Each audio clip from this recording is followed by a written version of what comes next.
Hello, welcome back. Real Love Guitars. It's a Tuesday night. Here we have Drew's ebony boarded Epiphone Les Paul Custom with nice gold hardware and a nice big good looking double bound Les Paul with white binding as opposed to cream. So you can see it's an handsome beast. If we fly over it in my iPhone zoomed camera or close up, everything you'd expect from a good looking Epiphone, except, what's that you say? Oh no, it got broke off in transit. Well, yes. Now, I'm not somebody who wants to claim that, well, first of all, let me say, I've got 100% no loss, no damage record. And this is, well, actually, I've had probably a little bit more little bits of damage from customers sending the guitars in. And this, for all I know, looking at the way this is sheared off, this could be just really bad luck on the metal that's made this. What I suspect, and this is what I think was a useful thing that this shows me, and it's a kind of could be a good lesson for you folks out there.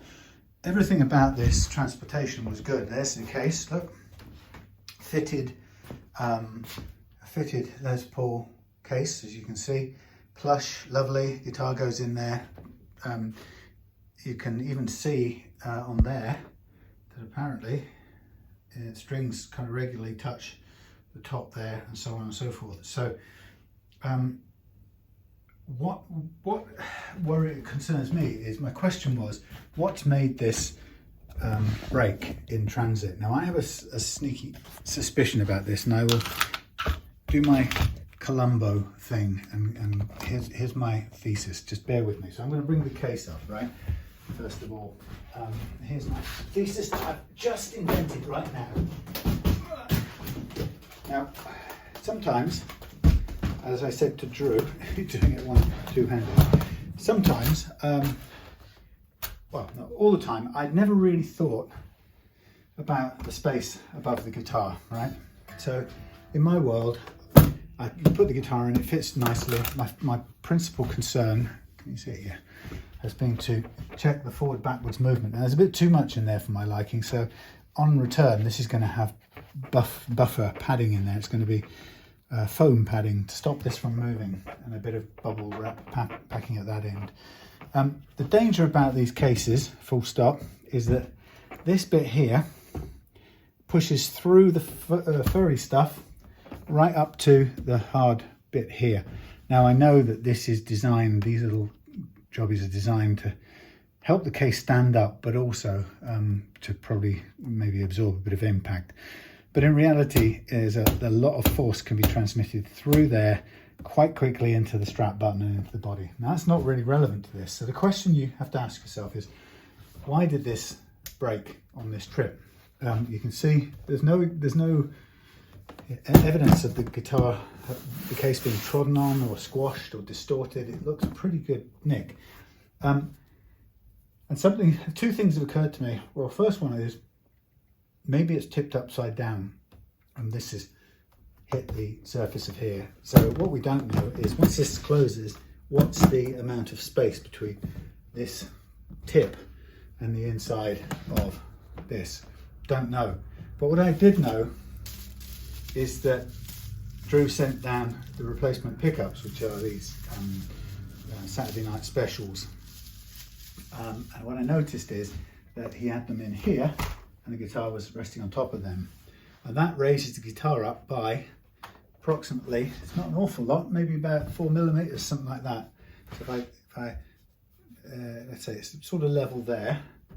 If I take these out, it's not that far off, but it drops it down. So we're going from about there to there.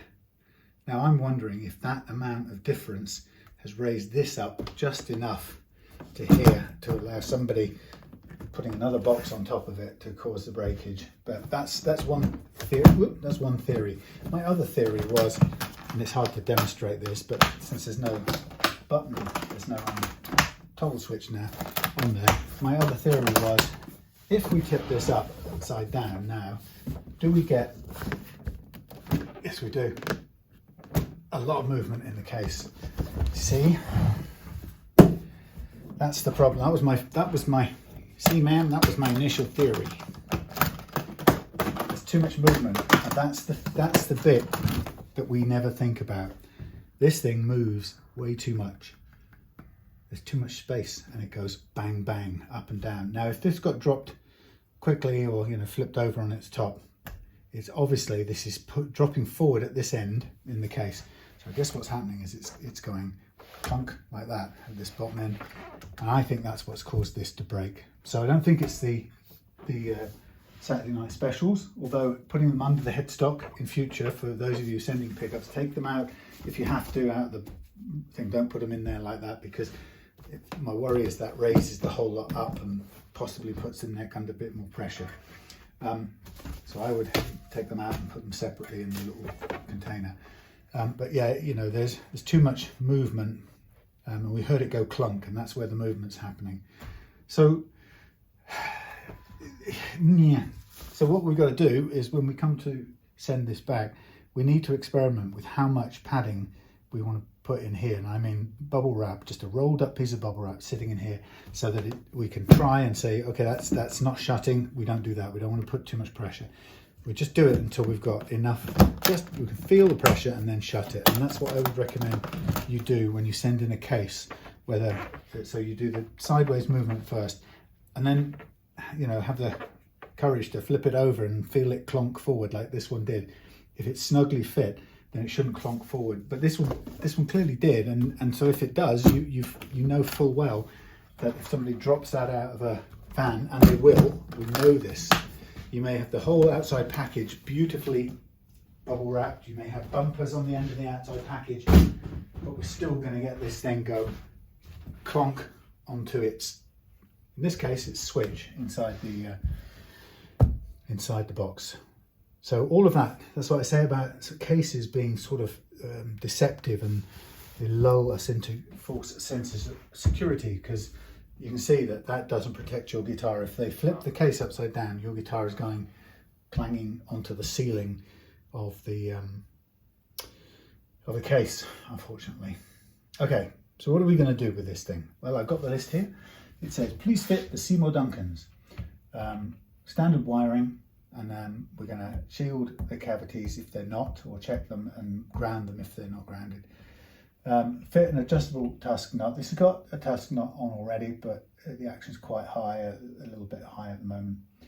I can see the frets have been levelled somewhere in the past, a little bit, not too much, but some, but it feels like there's enough life to do it. And then we're going to set up with as low an action as possible and restring with 8s. So this has got 8s on it, and I played this the other night, and I enjoyed it, and having watched a video a little while back, sorry about the view, having watched a video a little while back where somebody, I've forgotten who it is now, somebody in conjunction with Rick Beato, I think it was, did a video challenging their own take, if you like, on their own belief that they'd held that heavy strings were best. So they kind of put that to the test, and in doing so surprised themselves by finding that they much preferred the lighter strings, and so they converted to. Now I guess that isn't going to apply to everyone, but I think what was interesting about the video was that this person very definitely recognized that some of what had been going on in their view of strings was dogma, preconceptions and dogma that was no real evidence for. And I think that's, it's fantastic when somebody is willing to challenge that. And I recognize that, because quite often, I will think, why do I use 9s? And then I'll play an 8, and the bending, it's fantastic to be able to bend so much. And then you go, oh yes, but 8s are I don't know, they're wimpy or something, you know, and you go, well, what the hell's that about? So, you know, there's no real logic to it. And so I guess, you know, we can all recognise that we're all victim of this same dogma that we can fall into. Anyway, so I might buy myself some 8s next time round and see if I really enjoy them more than 10s or 9s. Actually, I don't enjoy 10s. I've kind of made myself think I did, and I know that a number of people guitarists I've talked to in the past say they prefer 10s and 11s because they're much more stable tuning and so on and so forth. My knob's come off. Right, that needs a bit of help to stay on. I was just trying to find if any of these are switchable, but they're not. I don't believe. No, they all sit at slightly different heights. But so these are 5-wire Seymour Duncans. I'm going to have a look at something here that always makes me smile about the Seymour Duncans. Right, here's the bridge one up here. So let's check the spacing of the bridge. The bridge poles. Yeah, 48. 48. Okay. What's the spacing, ladies and gentlemen? What do you think the spacing will be on here? Oh gosh, look, the spacing on the bridge pickup on the Epiphone is 52 because it knows that the bridge E to E spacing is about 52. Actually, is it 52? Well, 51 and a half, oddly.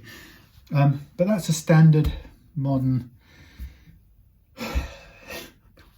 Seymour Duncan, you drew my head in. That's a standard modern Chinese Far Eastern made bridge spacing, E to E spacing, 51 and a half, 52 and a half, something like that, right? Very close to that. For some reason known only to themselves, Seymour Duncan believes that 48 is the spacing it needs. And so when you put this on there, you will find that these strings sit to the outside of the pickup poles. Yep. Nothing you can do about it. 48 plays 51. Now by the time you get down to here, this being, you know, obviously this would be a little bit closer, I would imagine it's a bit tighter. Yeah, so by the time you get here, Epiphone's doing 49. So we've got 51 and a half, 52 to 49. And then Seymour Duncan, by the time you get there, is doing, they've come into about, what have they got? About 48. So the neck, you won't notice it so much, but the bridge will look out. Look out. I've had this discussion on these videos many times, and I've never heard a satisfactory answer as to why they do it. There is no modern guitar that has a bridge E to E spacing that works with Seymour Duncan's 48mm bridge humbucker spacing. That might be appropriate, just about appropriate, if you had a 50mm space bridge, which is a vintage sort of made in Japan plywood, Columbus. What do I know that's got 50mm bridges? All right, Rickenbacker has Columbus, Avon, you know, those things. Some old Antorias, K's, satellites. Some in Strat terms, the only 50mm Strats I know are some of the Far Eastern early ones. Maya, I think it was. Certainly some Mustang made in India, and Encore Strats made in India. Those have 50mm spacings, but they're very hard to find. You can't get a bridge. You'd struggle to buy a 50mm spacing bridge, and yet that's the only bridge size that is even remotely close to working with a Seymour Duncan year 2021 bridge humbucker. So, you know, go figure. But everybody makes excuses for them, and nobody explains why the hell that is the case. I don't know. I mean, it doesn't matter. They don't have to be right over the poles. Well, that's cool, but why make them 48?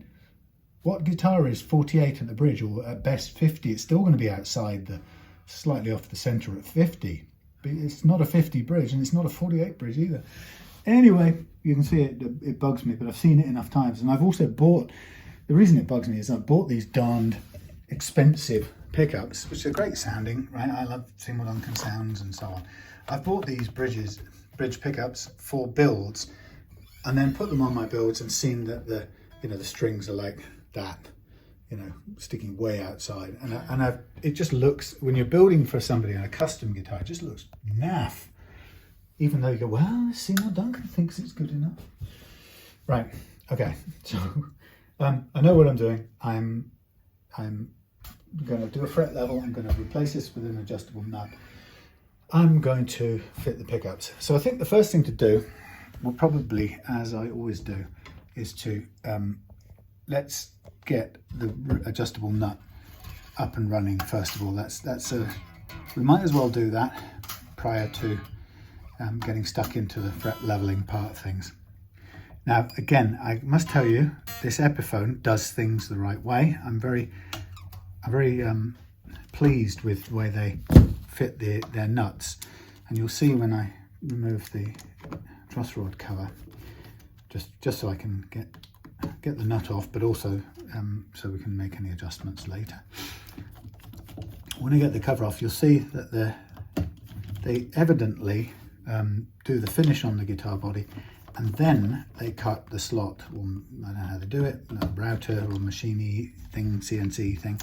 They route the slot, cut the slot for the nut, so they cut into the already hardened finish. And so here we've got, let's look at it in a close-up. Here we've got a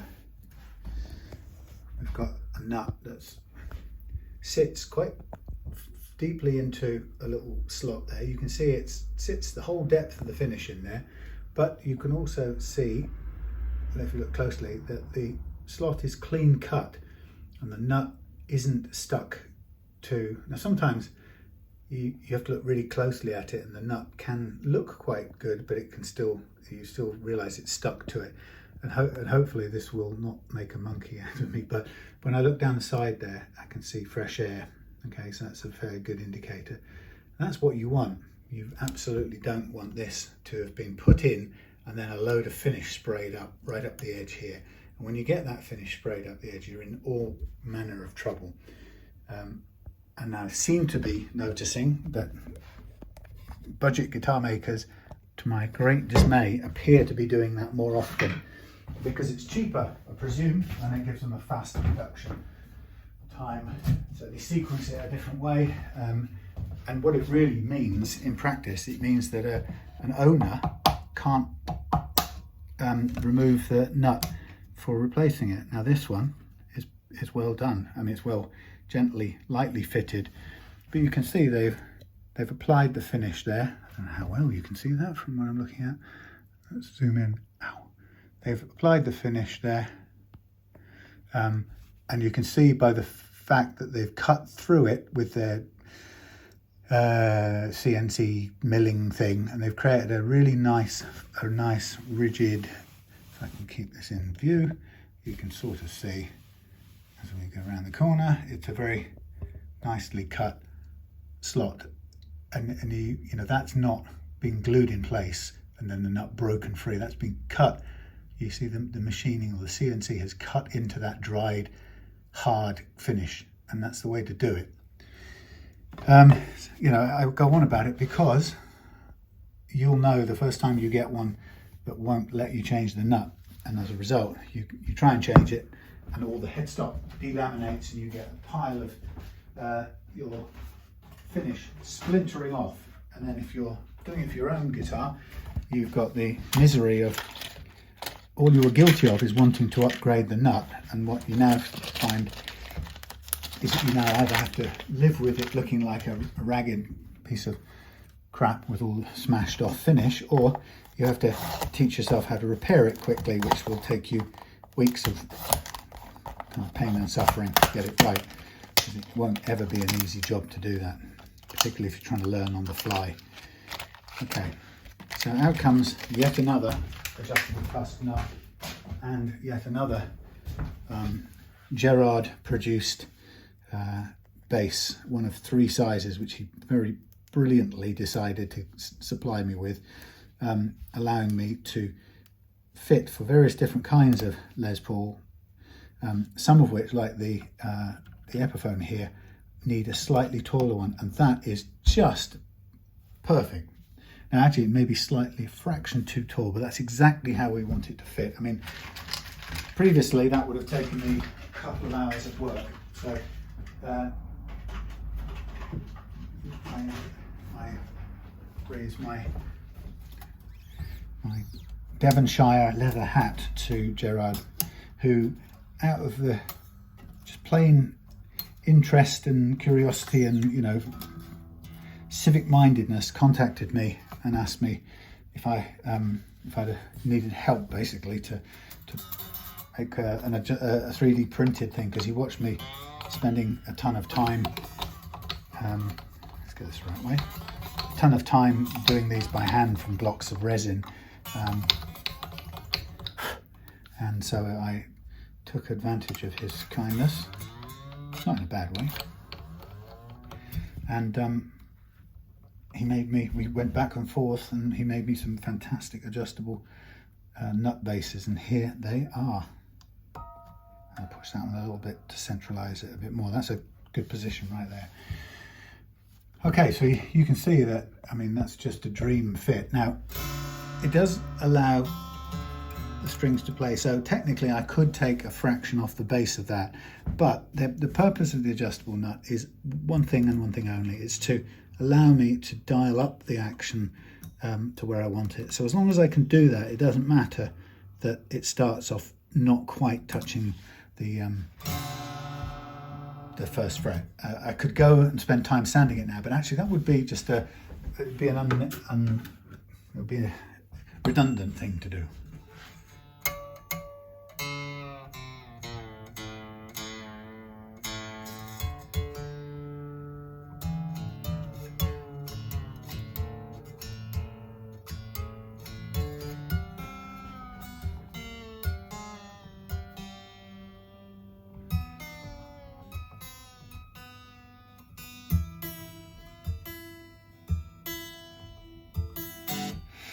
Okay, so now we have a new really low first fret action, and that's very, very cool indeed.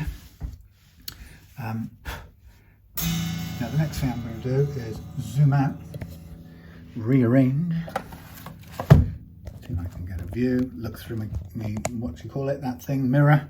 Now I'm going to measure the playing action at this end, and we're going to set it to the target that we're going to push. It's a stretch target, you might call it. So you notice I'm doing this sort of mechanical stuff. Oh, well, let me just check one thing, which I should have checked a bit earlier, but I didn't. Let's see what the relief is. I think I did at home, and it was extremely flat. Yeah, that is not extremely flat, that is flat, flat. And I think I remember this was struggling to play down here, that's right. So it's flat, flat. So let us get the 4mm imperial, no, the other one, metric. Don't tell me this has got a different size. No, it's 4mm. I'm going to give it a little bit of undo like that, not much, and nothing scientific, just a bit. How much? Some is the answer. And then try and find a way of getting this to stick on there. I know at least we've got a bit, not much, but a bit. So let's go on the basis that flat's nice. Let's measure. So now we have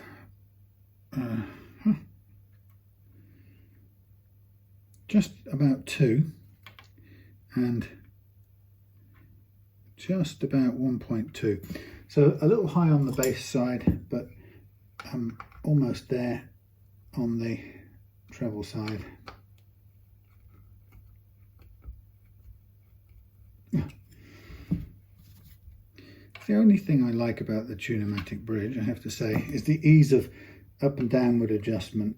But it's stiff sometimes.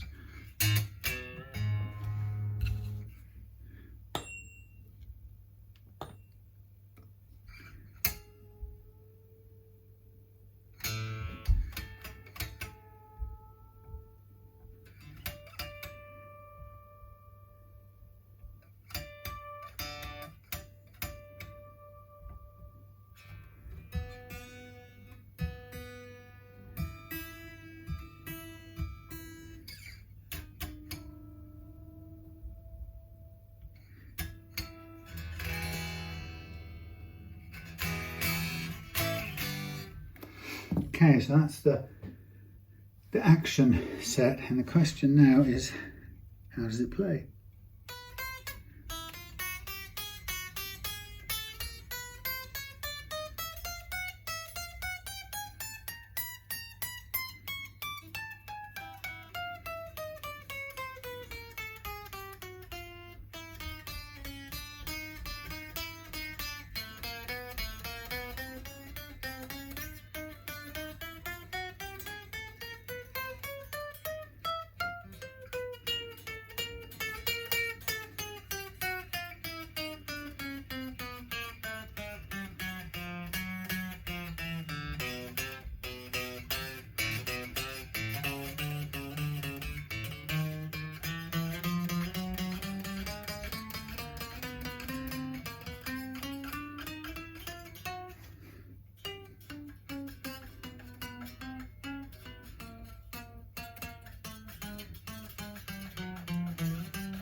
Not bad.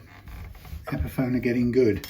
They really are. There's a few little bits of fret slap, and this still feels too flat. The notes down here in the first half of the neck feel to me, or sound to me, a little bit on the ziz side.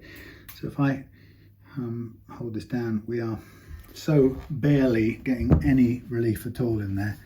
So it needs a bit of a further adjustment. Now the problem with this is, I don't know whether this rod goes, oh, it does go positively. Oh, that's interesting. Positively in two directions. So it is positive in both directions type truss rod, the way I describe it, because other words seem to get really confusing. Okay.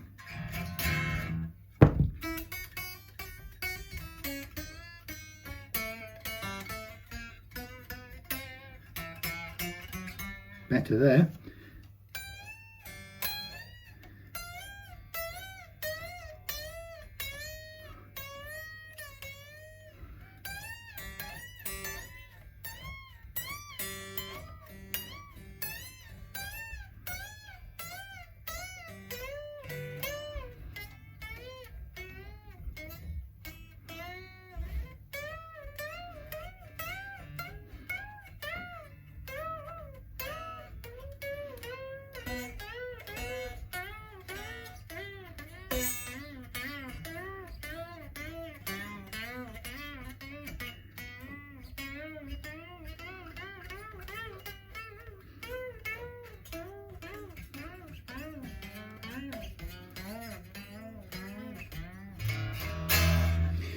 That's pretty good.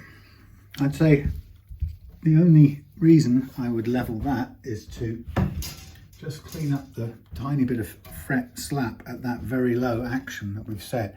But you know, that's a minimum rationale. So you know, let's do it because that's what it's here for. But it's pretty good. So the other thing I'll do, by the way, is I'll take the strings, snap the strings off again, remove the adjustable nut, and what I'll do before we go any further, since I know it's a good fit, I will just sand the base of the grub screws flat,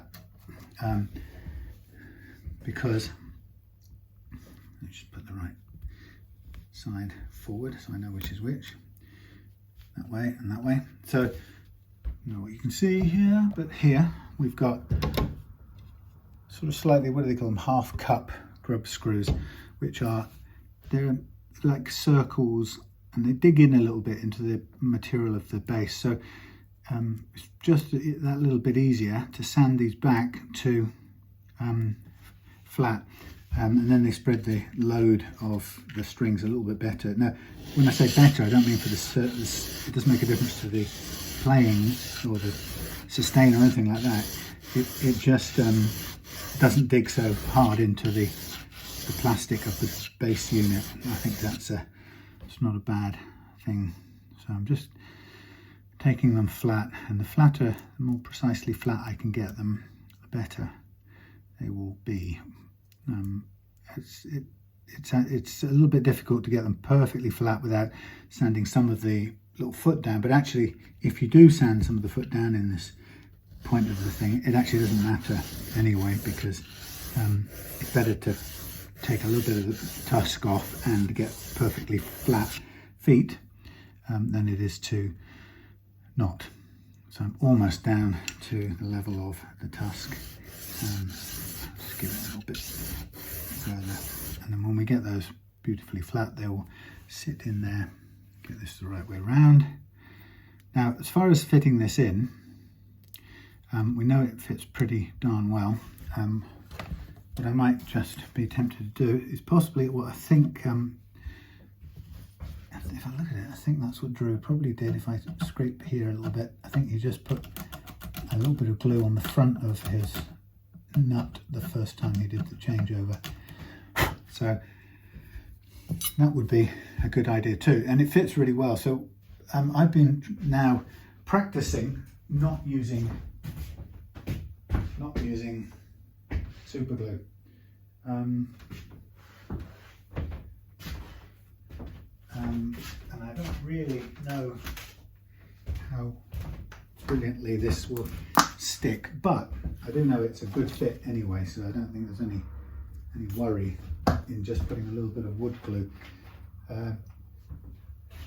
I suppose because I'm trying to be cognizant of this business of not creating more damage when you know these things get removed, and this isn't going to be a problem because of the way, thankfully, the way that good old Epiphone have done it. But you know, trying to really limit the amount of damage as much as is humanly possible. So there we have the nut fitted. What I can do, because it's wood glue, and this wasn't ever possible really with super glue because it went off so quick usually, you can still actually let's just, because it takes such a long time to go off, let's do the thing of marking the frets. Yeah, it's been leveled, and I don't know, and I don't really have much of a way of finding out, I suppose, but it could well be that Epiphone these days are doing a basic level in their factory, which wouldn't surprise me at all. The quality of the fretwork is improved massively in the last few years, I think, and I'm getting to the point now where, and I don't mind this in a way, but I'm quite happy for it to be, but I'm getting to the point where what I do is often now just limited to curing the occasional choke out on high string bends and a little bit of fret slap, which is quite often there no matter how well the original fret level is done, because the fret slap often will come in as a result of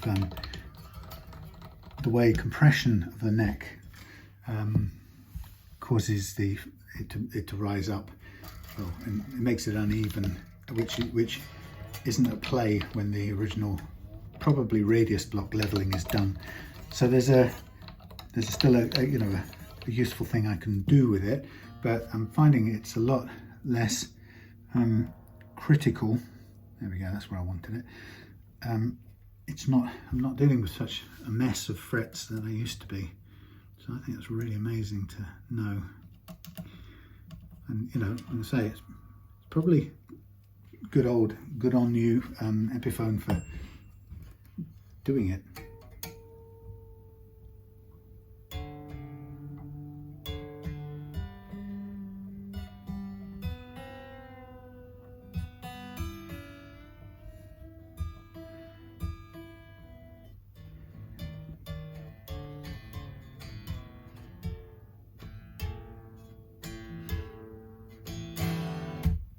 Right, so that's the nut taken care of.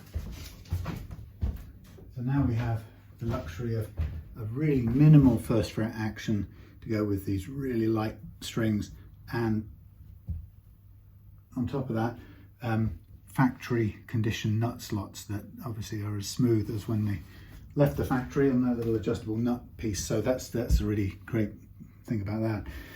So now we've got to do the leveling, and this is, as I say, this is really a very, very fine operation now. It's a, I don't know what the word would be exactly.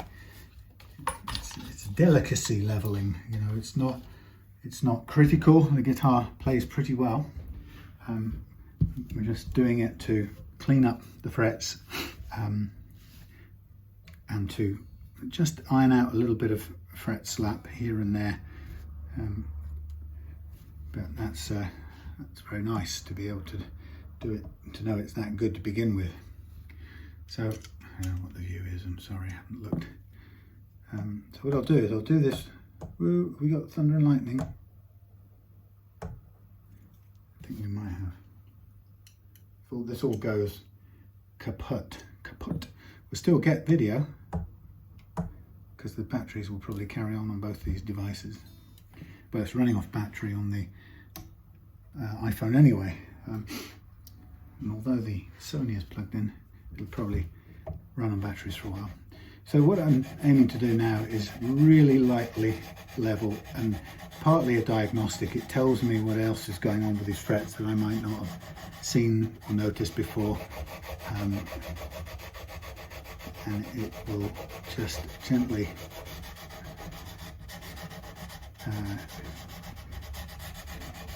just cut the frets a little bit to tell me where they are relative to each other. And it's showing me that there are a couple kind of sticking up a little bit right here, and that also may have been what these frets were, these strings playing down here were hitting when this was too flat as well, because the slight hump in the middle here will choke off the first half before it even gets technically completely flat. So that's interesting to see what's going on there. Just a quick check.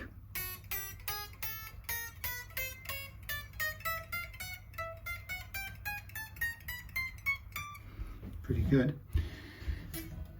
I'll just do one more little tiny bit. Oops. Come back.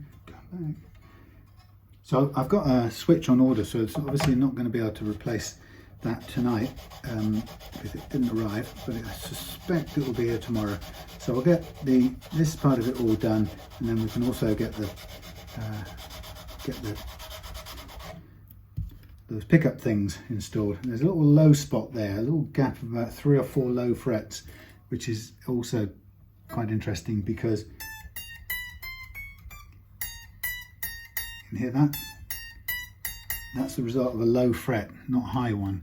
So I'm just going to do a little bit more up there, see if I can sort of gently, I don't know what the word would be, but just sort of coax these down a little bit to the level of the low one. And that's what you have to do, and that's why low frets are a real challenge in guitar fretboards. It's not really obvious, but it turns out that's what's limiting you.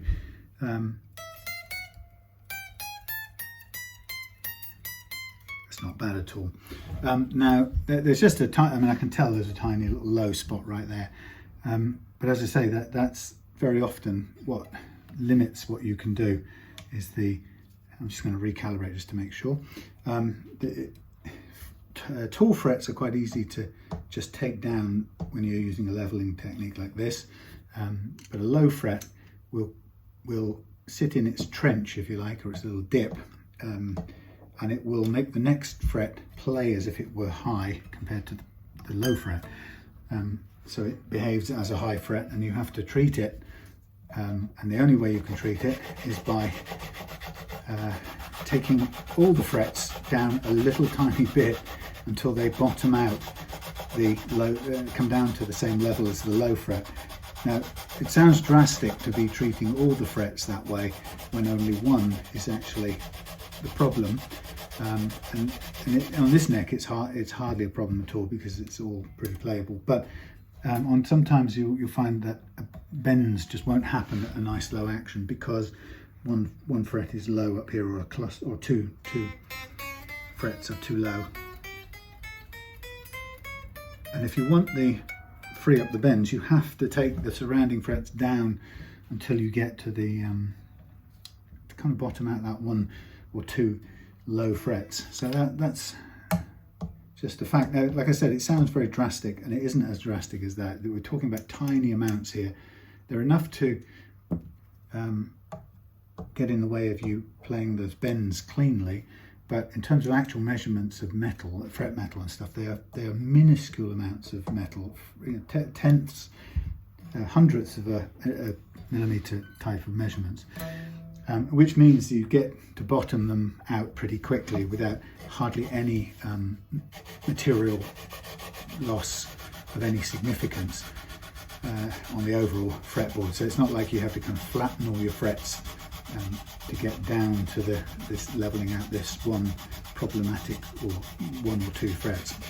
But in principle, that's what you're doing. You're bringing the rest down until this little cluster here aren't a problem anymore. And of course, a way of doing that too is to raise your playing action and play over the top of it effectively.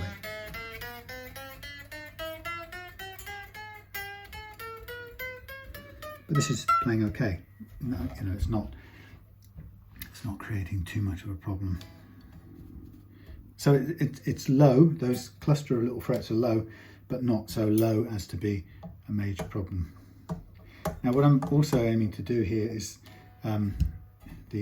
clear the fret slap, which is not the same kind of technique or process as removing high frets. So the fret slap is, in my experience, is caused by where the strings still clip the frets, even though there aren't any particular high frets showing up. But the reason you'll know it's fret slap versus fret buzz is that fret buzz usually is associated with a single fret that's getting in the way of one note, or worse two. Fret slap is a kind of persistent buzz that follows the notes all the way up the fretboard. And thinking about it logically, because it's on all the notes, it can't be to do with a single fret that's tall. So why does fret leveling, as I'm doing here, how do I use that to adjust this problem of a lack of overall space for the strings to spin without hitting the frets, regardless of where we are on the fretboard? Well, this method does a great job of gently imposing its ideal curve made by this bar onto what, when it's strung, is a less than ideal curve on the actual fingerboard. And that's seen over time that's what that slightly uneven, non-ideal curve that the neck goes into when loaded with strings, which try and squeeze it longitudinally. The uneven sort of wobble it goes into at that point, although it's microscopic, it's enough to take away the tiny bit of clearance that the strings need, and it increases this likelihood of the strings hitting the frets as they spin. And this process now of leveling using the curve with minimum pressure, but to allow the curve, the fixed curve of this beam to sort of scoop itself onto sort of the hilltops, if you like, of the uneven fingerboard, is what seems to do a really amazing job of clearing up the fret slap. And actually, it's something that I didn't even realize how well this did that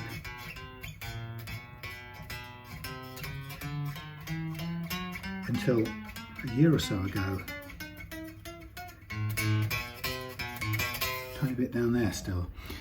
Yeah, so it's only till about a year ago, because I've been using this method for all its advantages in terms of leveling frets and bottoming out low frets, leveling high frets and bottoming out low frets. And it did a great job for that. But I started to kind of wonder why it seemed to be so good at taking care of this thing I call fret slap. And I've had to work it out. The only thing it could be is that this was the fixed curve of the bar was just opening up the sort of lack of space caused by this irregular, bumpy, compressed neck, just enough to make it play really well. And I seem to keep on proving that's the case, which I'm very pleased about. Now, of course, all of these improvements are all microscopic in some ways, so it doesn't take much, a change in weather, or move to a air-conditioned or centrally heated house or whatever, to cause your neck to change shape a little bit. And the advantages that you get from this careful precision stuff can be disappeared in an instant. But of course, you can bring it back by readjusting your neck.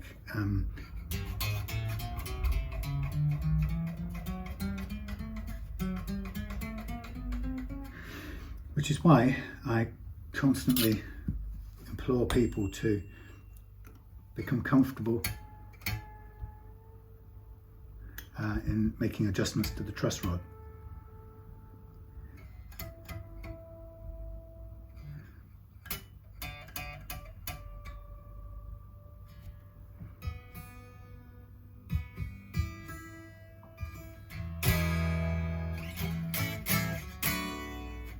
Wow, great. Done. So that's that. The precision leveling part done very nicely too. And you can see I'm filthy as a result of it. But and it's funny because if you looked at that, you'd say that doesn't need doing, and yet I've done some work on that. You can see where the dust has built up and so on. And that's what it's given is a lower action than Drew had. And importantly, it's now taken away some of the just that little bit of fret slap that you'd get with a very low action. So it's absolutely as good as it can be. But like I said, I'm perfectly happy to say that Epiphone are getting much better, and I'm much happier with the condition of the frets that I'm seeing. And of course, they win my approval with the way that they continue correctly to put the nut, cut the nut slot after the finish has been applied, which is just an absolute godsend for, actually not just techs, it's a godsend for any customer who wants to upgrade and improve their guitar. Now I'm taking the hardware here off because I'm going to be turning and moving this around and doing the sanding, but also doing the pickup change. So it's going to be a fair bit of upside downing going on, which makes sense that I remove the loose bits. So the first thing I want to do is get a piece of cloth and just brush out all the dust. Turn it on its side and just so. Now I've never been a great fan of the Epiphone pickups. I don't really know enough about it to know why, and I can only give an opinion based on that sort of very subjective thing. The ones I seem to have been not to my taste, or I found them dark and somewhat muddy, but honestly, I don't know if that's I know it's not an objective assessment. It's a subjective assessment based on a particular day, on a particular week, when I was feeling a particular way and thinking about a particular pickup. So it doesn't mean anything other than that's how I found them on that day. But I do remember having a set that came out of an Epiphone. It was a sort of a classic 57, Hot 57, no, 57 set. And I kept them around, you know, thinking, well, I'll put them into something, a nice gold, chrome, you know, gold coloured covers and so on. I thought it would be nice to put in something. So I kept them. I kept putting them into things and then taking them back out. And I think I went about 3 or 4 times just failing to use these pickups because I just didn't like them each time I put them in. And eventually I took heed of that and thought that there's a reason I'm to keep taking these out, and it's costing me time and the money and the sort of, look, I don't want these things to sit here not being used, kind of got to me, you know, and I was trying to use them because I don't like wastage and so on and so on. But then I just had to admit that I wasn't using them and I kept taking them out, so it was just costing me a load of time. So I eventually threw them away because I just thought there's something about them I don't like and it isn't going to change, and I keep throwing them away. So I keep taking them out, which is going to, if I carry on this routine, it's just going to cost me more time than I can afford. So eventually I accepted that I didn't like them and they went in the bin because I was never going to use them. And if I didn't like them, I wasn't going to put them on someone's guitar. Okay, so what I can do for now, I could leave this in or I could take this out. What I don't want to do is to get the bass to come move at all from where I put it. So one way of doing that is I can just dial these in until the nut sits right up out and it will pop out like this. Can pull it up, there you go.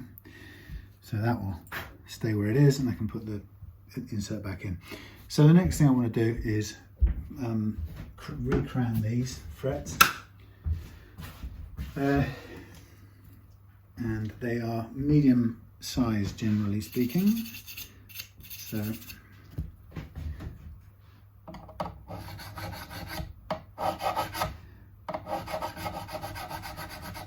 it shows me a couple of things when I do this. It shows me how much I've leveled, but it also quite quickly tells me how much somebody else has leveled in the past, whether it's the factory or previous owner, because I know how, combined with I know how much time I spent leveling just then.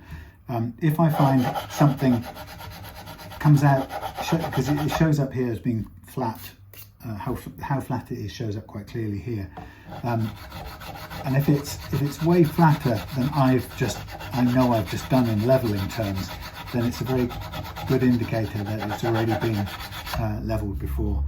And I would say a part of this has, if not all of it, but there's been a fair bit of hitting on this side, probably a bit more than I did, a fair bit more than I did. But, and I could see that beforehand, you know, I could see the slightly flattened ends right down on this edge. But that's not uncommon, and it may be, you know, it may be what the factory found was getting in the way of it playing.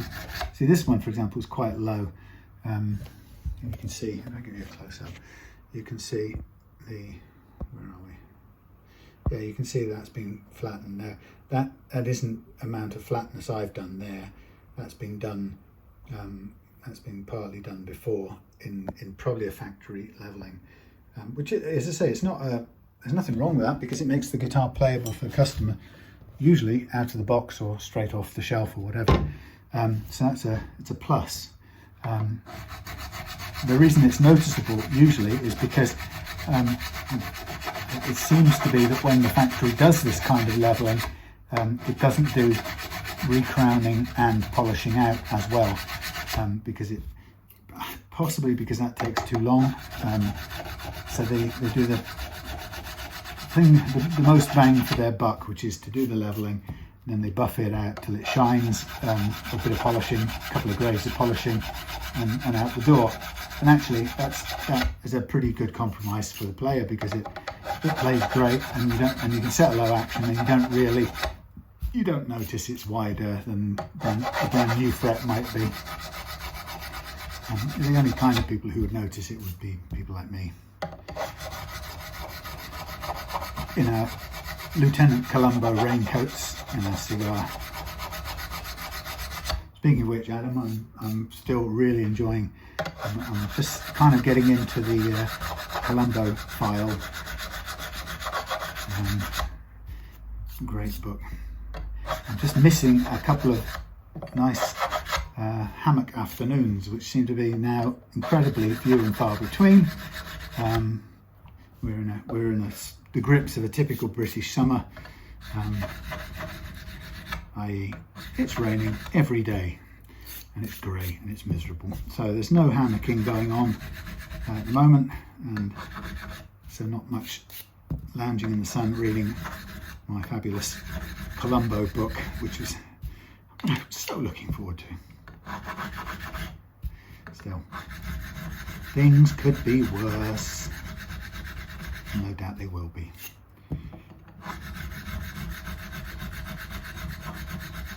Okay, so this is last fret coming up. So I would say this is a kind of going to the extremes of getting a ultra low playability without fret slap and buzz. And some people would go, I find these perfectly playable out of the box, and I would say if they'd picked up this guitar, I would say you're absolutely right, it's remarkably good. However, Drew is a customer from the past, and I know what he likes in terms of low action playability, and as is the case with most of my customers, want the lowest they can get and the most accurate they can get, and so I go for that. There occasionally are situations where I literally can't find anything wrong, no slap at all, everything plays at the target action, in which case, in those rare occasions, we kind of celebrate, and the customer gets it back cheaper than me having to do this, the fret leveling bit. But they're very rare. It usually requires some work, but it is the fine details that I'm taking care of here. So it's I would say this is completely playable, and in fact it's a good end of playable, but the customers who send their guitars to me want it, they're paying to have it the absolute best it can be, and that's my aim to do that.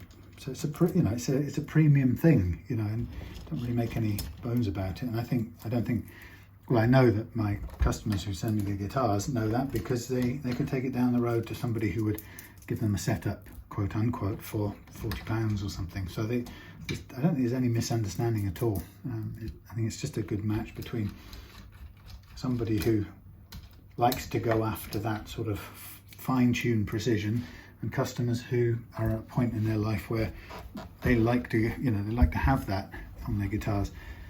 I wouldn't have known to ask for it when I was a teenager, far less how to get it. Right, I'm just thinking now, while I'm on my feet kind of thing, I'm just going to take off the scratch plate. Why am I doing that? Do I need to? No, I don't really need to do that. I was going to clean underneath it, but it's pretty clean anyway. We need to take the covers off, and while everything's mostly off. Next stage on these, by the way, is to mask off the neck now, and polish and sand and polish out the frets. But I'm just going to take off the covers as well while we're at it, so I can decouple the pickups and have them ready to come out, so we can get that done as part of tonight's shift. Okay, that's the opposite way I would normally put the switch. That's interesting. Doesn't matter as long as you wire it the right way around. It just changes the order if you put it upside down or out of the norm, I suppose. Sorry if the view isn't very good at the moment. I'll bring you in for a look when I've got the cover off here. Just wait 1 sec. I wouldn't say this has been shielded. I think what's happened here is we've got now we've got snap connectors. Okay. Okay, yeah, so we're going to replace these with direct attachments. Okay, so it will be a case of taking all of these out, so we can also get to the whatsits. Well, I'll show you what it looks like first. Get to the inside so we can shield it. I mean, it's going to be working as just two humbuckers, but you know, the wiring attracts radio frequency interference, and that's why it's in shielded braided cables and so on, or shielded cables like this. So it never hurts to shield it. That's what we're going to do. So for the time being, what we're also going to do is replace. We're not going to use the snap-on connectors. These are going to go direct to the pots in the next version of this. So it's a bit of wiring to do. So just looking down on it like this, I think what I probably will need to think about doing, what do I need to do when we get all of it out? Right, let's have a look. So what we have here is our, okay, so they've done it in a, sort of which way have they wired it? Okay, they're going across in a, well, let's draw what they've done, because it's slightly different from how I would do it, but let's see if I can replicate it. Okay, so we've got these snap lock on things, so we'll take those off first. There's one pickup, and that goes, blimey, ground to the top, the first one to the first one, that goes across there to the middle. Oh yeah, why not? That grounds that one to there. I see. Right, I'm going to draw this down because I quite like the logic of this, and it's not the way I would do it, so let me sort of draw it for the fun of seeing how different it is. So you just bear with me a minute. So on this one we go, so we go pickup hot to the lug, or is that pickup hot? Oh no, that's not the pickup hot, is it? Let's get my brains organised. That is the output. That's the switch output. That's the switch output. One big. Come on, undo. Thank you.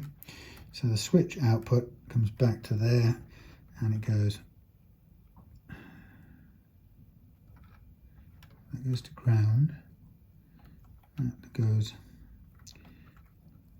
Wow. Okay, output. That goes to the switch. Right, got it. That's to the switch. Can I write it on there? Can I? Yeah. To switch. So that would be to the switch, and then that's coming back from the switch. Okay. Oh no. I'm confusing myself. If that's back from the switch, that's from the switch, and the white, I see, the white goes into there, joins that one, which goes to there. Right, so that's the output from the switch. Okay, I gotcha. So which one goes to the switch? That's the from the switch. To the switch, from the switch. So the white and red, the white and right, so that's to and from, all in one. Okay, gotcha. And these are the pickups out of the way. So each pickup one goes, right, let's just track this. Sorry about this, mutter. So pickup goes ground to the top, pickup goes ground to the top, hot to there, and then what they go is they go across from that one to middle with a capacitor, that to the middle with the capacitor, but that one's grounded to the lug, was grounded to the pot, and so is that one because it doesn't do the normal thing. Gotcha. And then their output comes out from the switch to the jack that way. Okay, well at this rate I think we're going to pull all of it out. That's the fact, isn't it? So yeah, simple as that.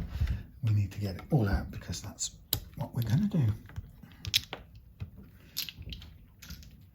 It was worth just having a look at their wiring logic. Doesn't make any difference at all in the sound. It's just how they wire it.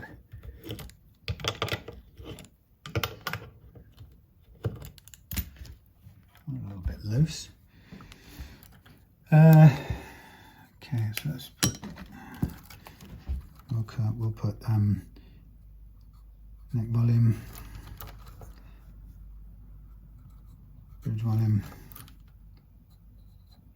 bridge tone. These are CTS, and that could be why they're not fitting these tops properly. Neck tone. Okay. And we'll undo these. Nice quality pots nonetheless. My only concern is the CTS tend to be bigger. And they have was it an imperial measurement for the knob fitting, and they often don't fit unless you've got the right pots, the right knobs to fit on them. Okay, so this is it's a change, but it's a bit of a complete redo. It just has to be, because we're going from the quick connect to regular things. If you really wanted to, you could connect up the quick connects, but I suspect these are only 2 wire anyway, so that wouldn't do much sense. So I'm going to cut these off so I can get them all out. Cut the jack. We could cut it right here because we can use most of that as well. So there's the jack disconnected, and the one thing we're going to do is the bridge ground. So that's the whole of that, and we'll take off the bits later. There's one there, there's one there. We'll leave that in, we'll leave that in, we'll leave that in. The quick connect on this stuff, we're going to have to, we might as well leave it in because it's already threaded through. Let's take out the pickups next. Don't know what you can see here, it's all exciting. There we are.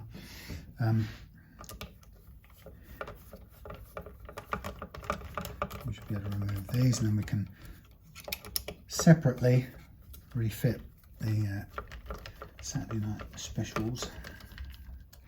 So I think, what's the difference between those 2 wiring things? There's absolutely nothing. It's just the way they jump the capacitor from one pot across to the other as a way of they ground one end of it at the middle lug. That's normally on the middle lug, but then it's what that's grounded to, that's connected to there. Yeah, I don't figure that I know the actual electronics that are going on there, but it's familiar looking. But it doesn't make any tonal difference, that's the point.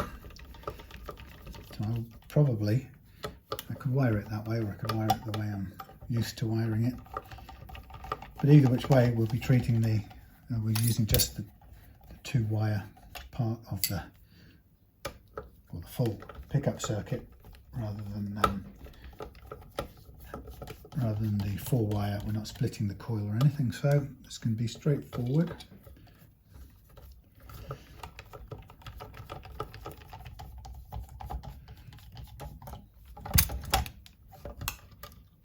Look at that. That's cool. That's lacquered on. Bridge, neck, out. So there we are. Bits everywhere. I won't change that. It's quite cool. Epiphone. Actually, I will have to take it out if I'm going to. All right, I'll take it out. I'm going to, cover it with paint. So there we go. And what I'll do as well in covering it with paint, I will also make sure that I ground it. That's the important bit when you're making a cage. Is you've got to ground your things that you've got to take this out too, because it's got to come out because it's broken anyway. Yeah, when you paint the cavities with conductive paint to ground it, you've got to, or to make a shield I should say, you've got to ground all of those cavities, because if you don't, they don't work as a cage. All right, so we're sort of back to scratch. I'll paint all of those. This is okay the way it is. We'll reuse that. That's good. We'll use that, but I'll keep them in here so they don't get in the way of anything until I'm ready to paint the cavities. And then technically we could probably join the paint up through these cavities here, but truth is it's unlikely we get a very good connection. So I'll go through with grounding, little grounding lugs, which is the way I like to do it, just to be absolutely sure. And it's a sort of more thorough way. Actually, now I'm at it, why don't we take this off as well, because then we can polish underneath the thing and give it all a clean at the end. Okay, so there's this one and this one. So I took the tuners off because then I can give the headstock a clean. The other thing is there's no I'll put copper foil on the back there to be part of the shield, and on this one. Copper foil is great for the back of those covers, and the paint on stuff is good for the cavities themselves, because you can get in there and it will be continuous. I've got copper to make this continuous as well, and what we don't want to do is put strips of copper or metal foil, because often that doesn't touch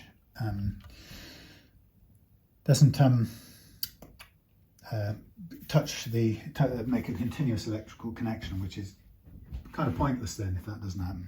Okay, so what I'm going to do, I'm going to go off camera and grab something to eat with all the bits of Drew's Les Paul lying like a kit you've just bought from the internet. Everything's lying around there looking very sad and sorry for itself. What I'll do is now I'm going to mask off and sand and polish out the frets, so that bit will be done. Then I will do the paint and the cavities, the tape on the back, the foil on the back of here, change over the pickups, but I won't put them in until we've got this switch, because it's a nice Epiphone switch. I don't have a gold replacement. I don't think I've got a gold replacement. I'll have a check. But anyway, I'll go off and do those things, and then I'll come back once I've done them. See you in a bit. So the plan here, see what I can see. Lots of view. It's all long distance a bit really. But I suppose we'll do. Let's see what it's like in 1-to-1. Yet again, in the British countryside, you have the joy of rain. Okay, so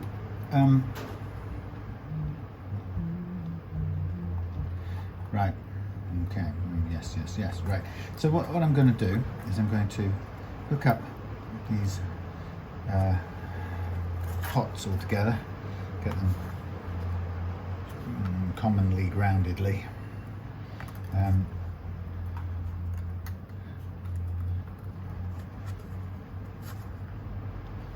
So once I've done that, then we'll concentrate on all the other bits. So I'm just trying to get as much done in one go as possible.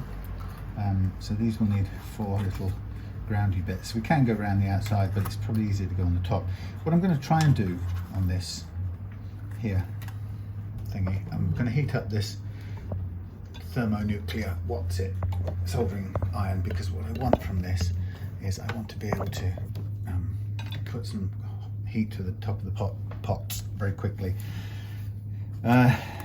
So what I'm looking to do here is I'm going to get these connected up before, drop them into there.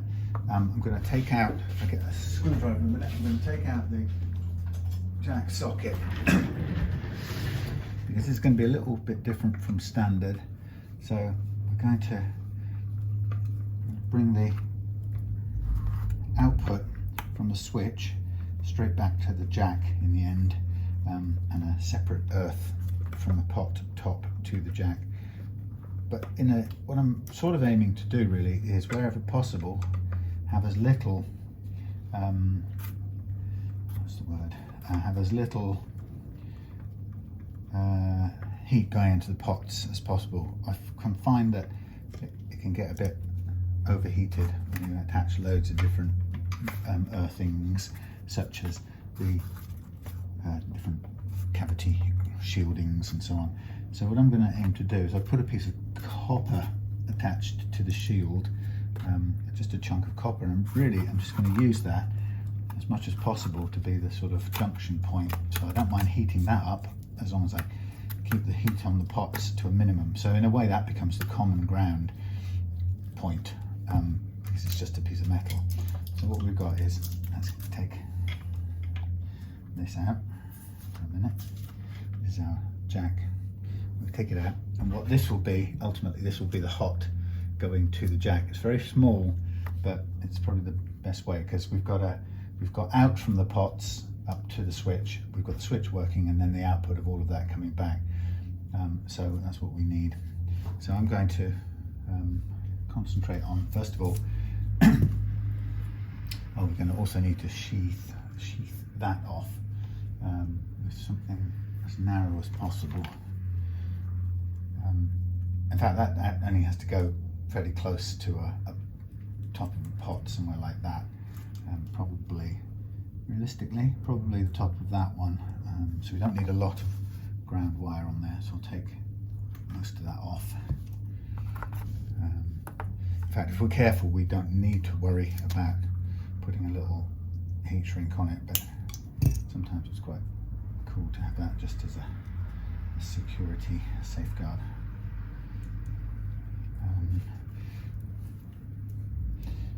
So this is the morning, well, is it morning? No, it's the sort of midday shift. See, this thing is struggling to get heat into it, and yet it says it's at 400 Fahrenheit, but I ain't really entirely trusting with this. So there's a bit of blob of solder on there. I don't think we need to shield it off, actually. Okay, so when this heats up, which it isn't yet, we'll get some solder onto there. I'll keep the original configuration of the capacitors. Not that it works any different, but it will look the same, original capacitors as well. So then once I've got these, then we'll just go and attach everything bit by bit. We've got the wires pulled through here for the new switch. This is a Hosco switch. Interestingly, it is very well made, but it doesn't have a name on it. I expected it to come saying Hosco, but it's from a good supplier, so I trust it to be Hosco. Right, so let's try with my thermonuclear lump of a soldering iron here. There's one blob. Excellent. See, this you can't actually move this around using the blasted plastic PVC cover sheathing stuff. Cable is horrible. So what I'm hoping to do is to make these grounding points pretty much the last heat that has to go on here. I'm pretty certain that might be the case. We don't need an awful lot more. Or I will need to take one wire off here to connect with my little ground thing. So I could, while I'm at it, I could excuse me, get me a little bit of runner to do just that job, nothing else. We could make it fit with the end of this, so we're not overdoing things.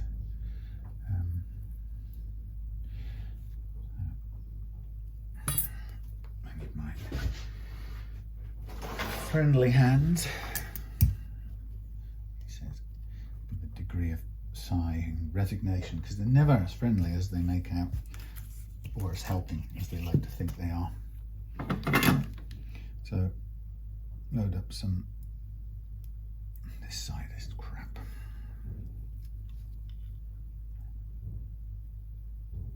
I need to get some special tip cleaner stuff.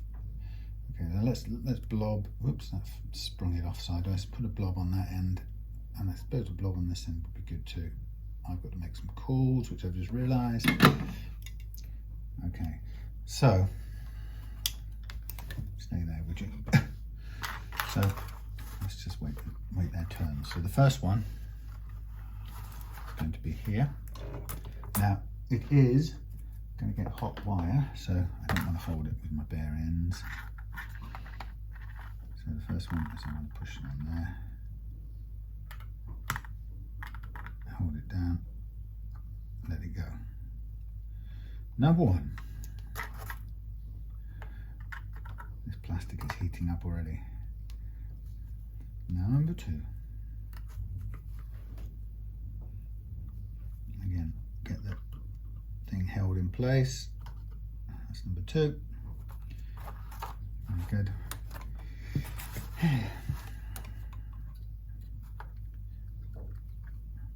Number three.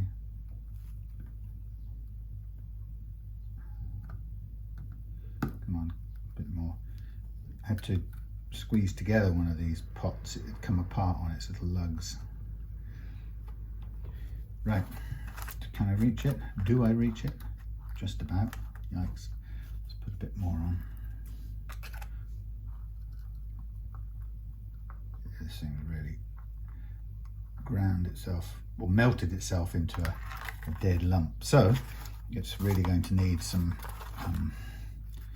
it's going to need a new Draper soldering iron one day in a not too distant future. Let's try and get this stretched as far as it will go. And the idea is, let's try and get these two on together.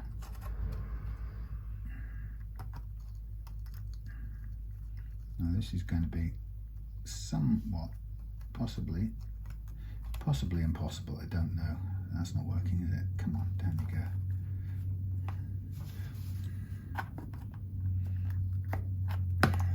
See, I just can't get this to hold this in place. Well, it boils everything in sight. There you go.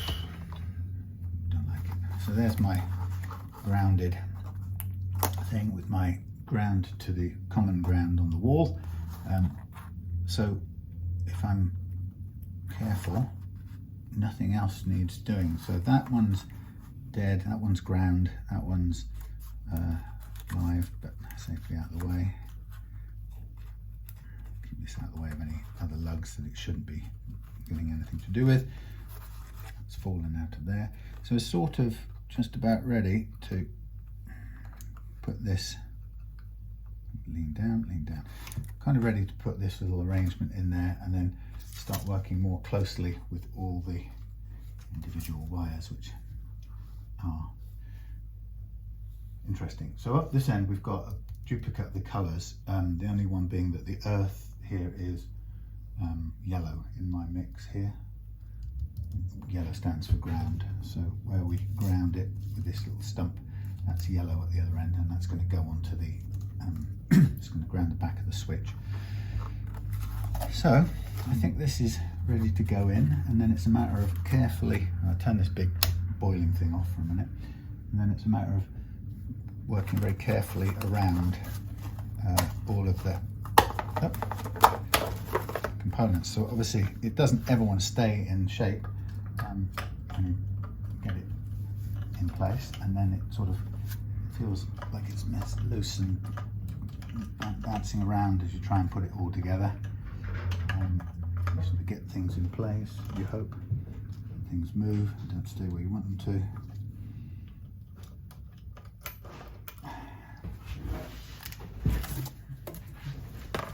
There you go. Okay, so at this point it makes sense to put on the nuts and washers to keep the things in place. So let's go find them. 1, 2, 3, 4. 1, 2, 3, 4. 1, 2, 3, and 4. Da, da, da. And we'll need that thing which we've got. Okay. So let's start with what we can reach comfortably. Now these are quite high out of the. They did look really high before, didn't they? Should we see if we can find some alternative or some extra nuts to try and bring it down? Nylon spacers, that's not the one. Bear with me. Nuts.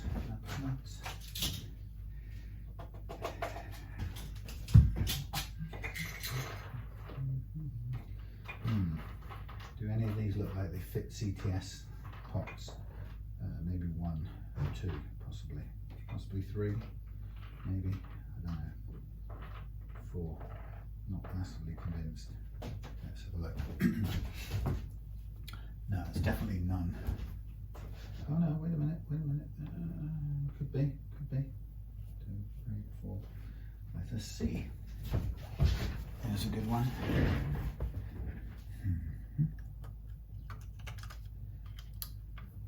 This gets annoying again, so I have to pull all of these out once more. See if we can bolster them up a bit. That's always good. Let's use that as a start for all of them. We don't want so much poking through, and also that will help keep these lugs on these pots away from any grounding out. Now that one either doesn't want to fit, or it's got something blocking the threads. That one doesn't want to fit. How weird.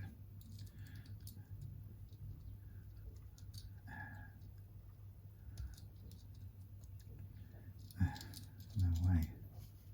This is most annoying. Nope. Damn. How 1 out of 4 fits? That's bizarre.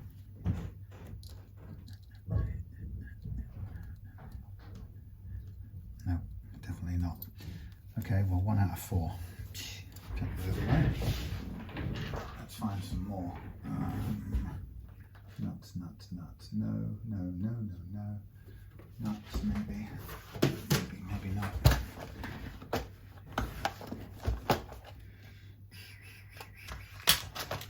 Possibly.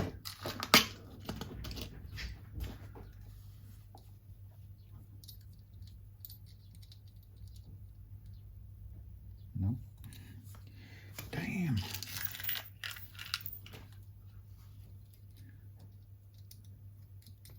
Yay.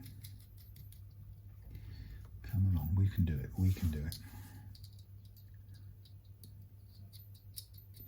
So these must have been CTS style nuts. I think you'd be right.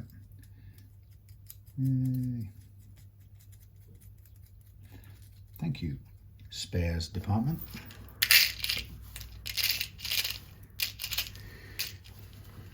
Sorry I had so little faith in you.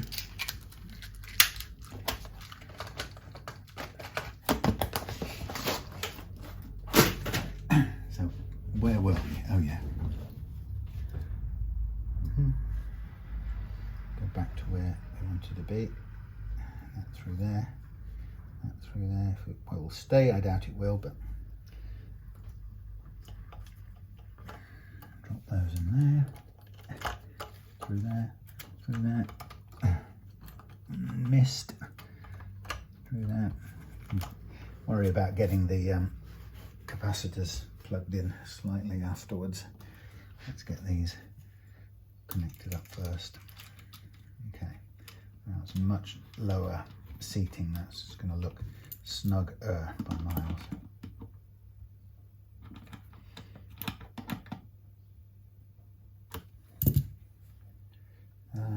Turn it round a bit further.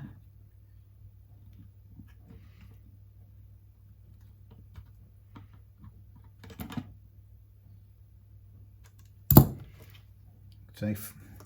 Make sure, I'm basically making sure everything's avoiding touching any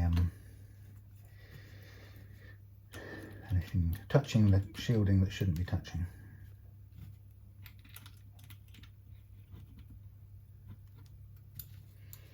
Well, this one's a little bit sticky outer. In other words, it's not quite as beautifully seated due to the ragged nature of the cavity that's cut, but it is going on, and it will stay on.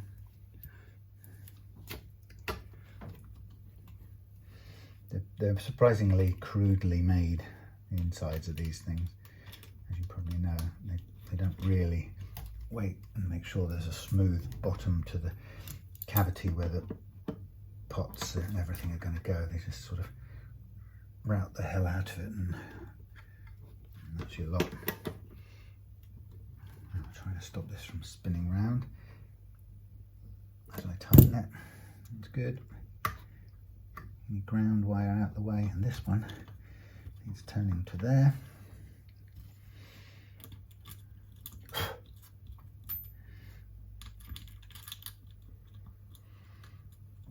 Yeah, I mean it's crazy, but it doesn't actually seat onto a you know, a level ground, which I find really annoying about these things sometimes. So you kind of, it lands where it lands, and that's what you've got to work with. Okay, so see what we can see. Right, that's off. Let's have a look down here. Yeah, well, you know, there we are. That's as close up as you're likely to get. Okay, so we can move things out of the way. There's our return from the switch, or sorry, our out and return. We need some green tape just to keep things tacked out of the way. That blue one there is a ground wire. That is the anchor that comes from all the cavities. It's a bit long, doesn't need to be that long. I've put it on a little eye under there, so I don't really want to break it off and attach it again just to shorten it, but I could do if it was, could do if it was important. Now, this is where you can get caught out with not quite enough blasted wire if you've trimmed things and moved things slightly. So there's my capacitor struggling to get to the, no, it's not going to get to that one, is it? It's going to struggle to reach that one.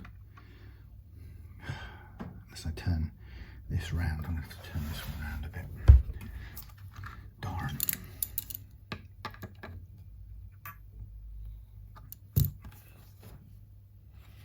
You go to there and you stay there. See, it wants to turn. You have to jam your fingers in there to stop the pot spinning round. Okay, so there's my capacitor going into there. That's good, and that's going into there. Okay, that's good. So a bit of excess wire here, which we don't need. Now we've got our ground wire connecting there. We've got our ground wire going up in the air, out the way of anything, so no trouble there. Okay, and now we've got a ground wire, sorry, a bridge ground, I should say, coming in, unsurprisingly, from the bridge, which is here, and it's hugely long, so we don't need this. And I'm going to cut it as if I'm going to put it onto this little copper lug. And while I'm doing that, I'm also going to move the neck out of the way, the neck pickup wires out of the way, just so I can now start getting access, and the bridge out of the way. Let's get access to this little grounding space here.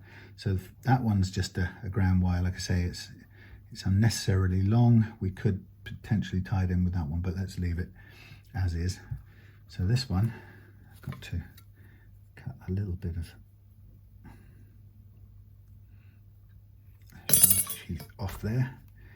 Get a little bit of thingy on here.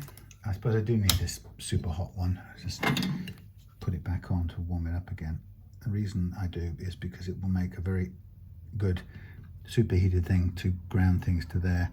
We might be able to just put some copper on there, put some solder on there on the copper as is. It might heat up nicely. I may have made it too thick. I've chosen too thick a piece, but the idea was to be able to fix 2 or 3 things here as we went along. I'm sure I'll be able to do it, but we'll see.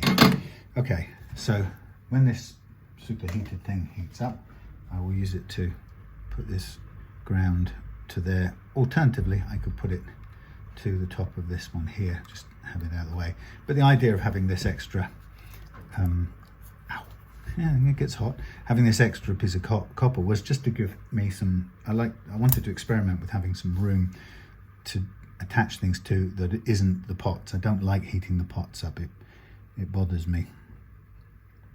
Okay, so we've got, we need, what do we need? Let's think where we're going to start. Waiting for that to heat up, then we're going to attach that to there, like that. So the first thing we want to do is we want to take the neck pickup wires.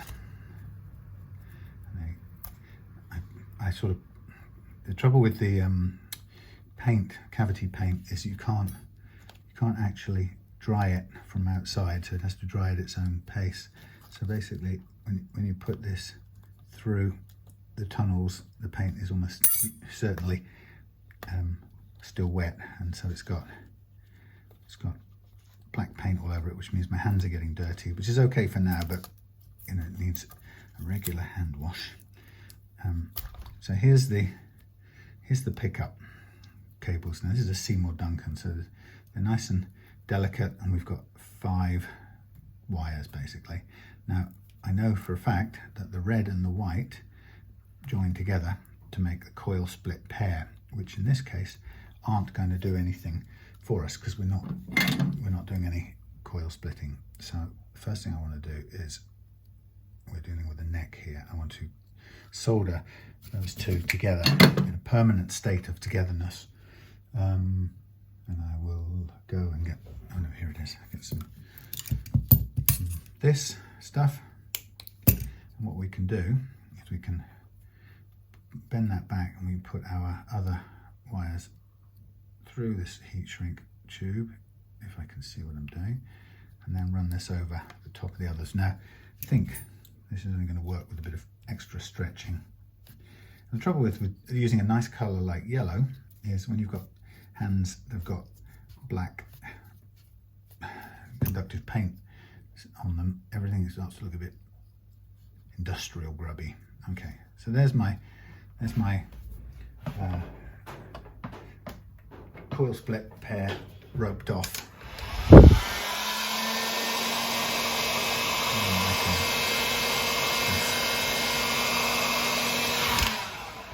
Stick that down a bit like that. So then we've got the business end of things. We've got the black, which is the black in the Seymour Duncan land is the live, and the green and the bare get roped together as a, well, if you're using them without coil split, they get roped together because they are both grounds. If you are coil splitting or are using different types of pickups, you don't want to rope them together. You want to keep them separate because you might need to split them apart and use them separately. Because, can I find enough thingies here? Yeah, because if you have separate or different kinds of pickups, you might find yourself with an out of phase situation, in which case you definitely want to be able to unpick these things. So there we have a live and a ground for our effectively now 2 coil pickup. Oh, shoot, I'll just drop that in there. And that's for the neck pickup. Come on. Oh, for crying out loud. Come on. Thank you. See how filthy my hand's becoming with this shielding stuff. Anyway, so we'll put this back on, and then we want to put load a bit of solder onto this live one for the neck. So that's the neck live from the pickup to the pot. And so we'll just, actually this doesn't need to be loaded. We're not sticking it to the top of a pot or anything. Whereas this one, technically we are. So it might be good to have a bit of extra solder on there to do the job. Okay, so that's my neck pickup coming in, and so that's going to go, basically, if you cut this, that positive hot is going to now go into the input, which is, let's see, this is where I don't like so much wiring. It's too much wiring.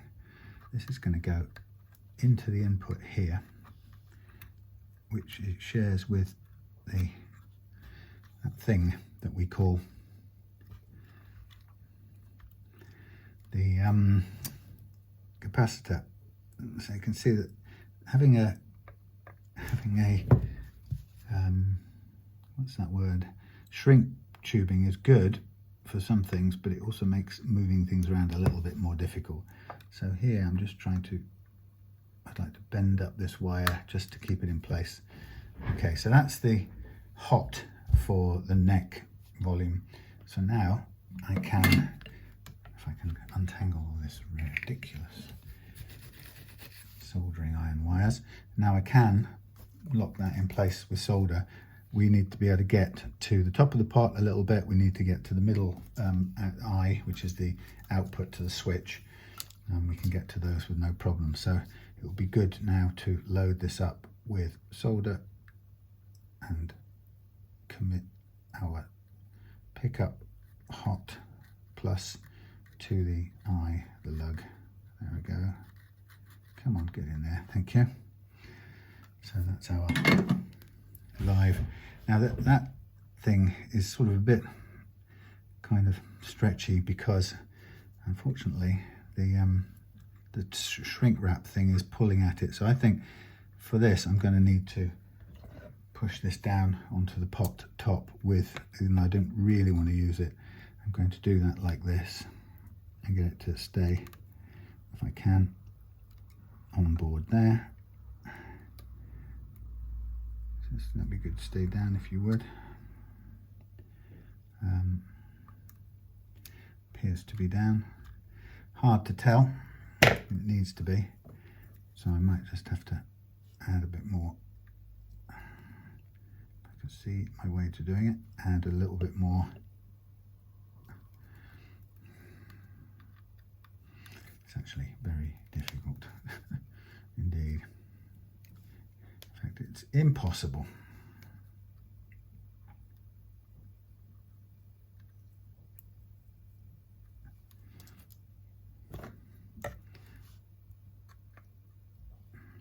See, the problem is now I can't hold that down and apply heat. Now I can.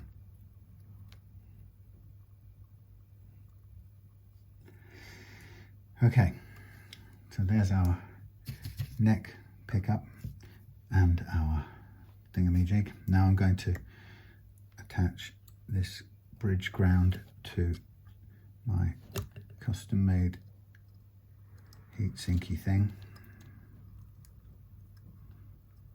Let's see if we can get it to stick to the copper. You know what? I think I've chosen too thick a piece of material because it's basically refusing to do it. Okay, I may have to rethink this, ladies and gentlemen. I think I need something thinner that's going to work. Too thick a piece of copper. So, I may have some thinner stuff.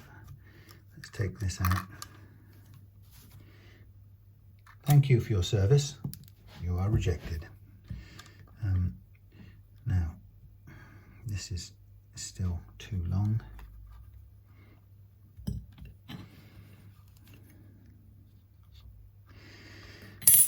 Right, carry on talking amongst yourselves while I think about a thinner piece of material that will do this job.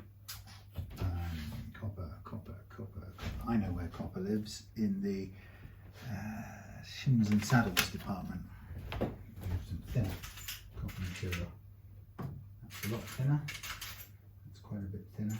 We have some tin. We have some chunky copper. We have some thin, very thin copper. Nothing is just about right.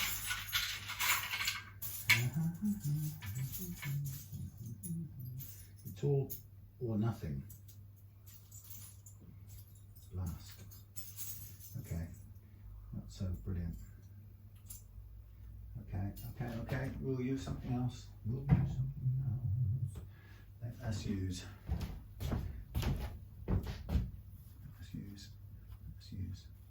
one of those things. So what we've got here, we've got an eye here that we can attach things to. So let's borrow the eye because that's useful. stand that out from the side. Let's refit it. I'm getting completely filthy. So the eye can stand as a solder point.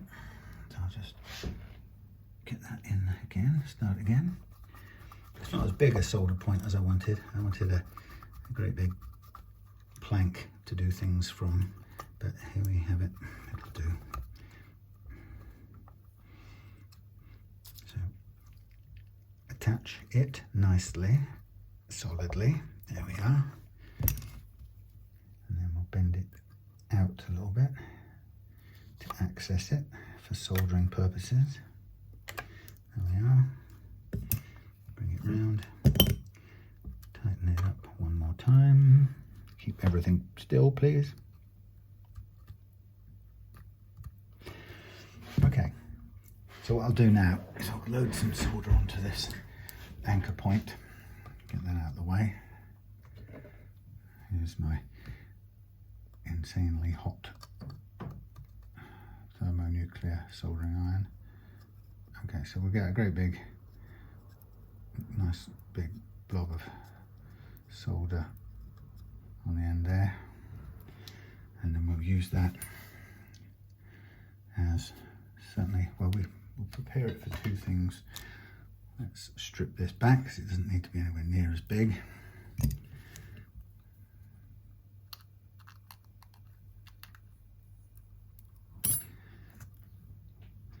Technically now I could connect this to that. We'll connect those two up together.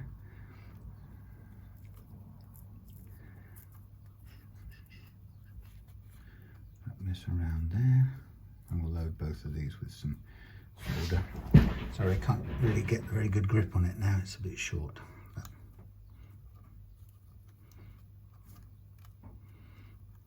no, I really can't get a very good grip on the short piece of wire that won't bend.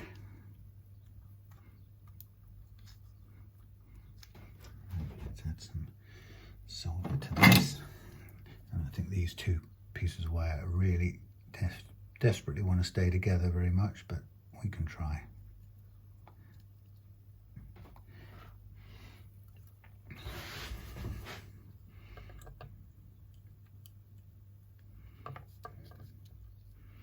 Right.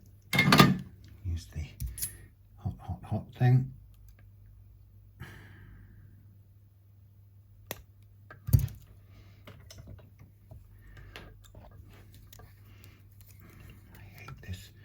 These cables, I tell you I do, I really truly do.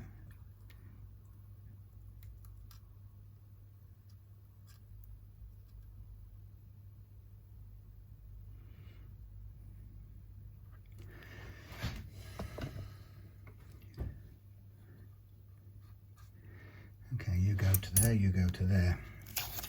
Okay, so what we also want to do is we want to join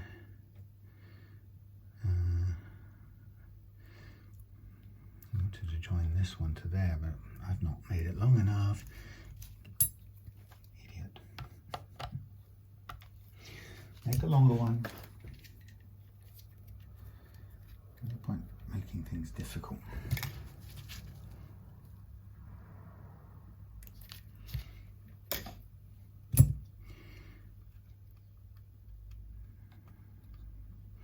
Problem is, you see, I don't really get much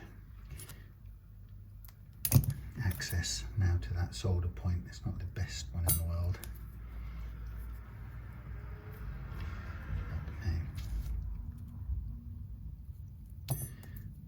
My phone keeps going off. I don't want that. Right, let's solder these. Oh well, my plan of minimizing the amount of heat is not completely useless, but it's not quite as effective as I'd hoped. Okay. Blob on there, please, and a blob on there.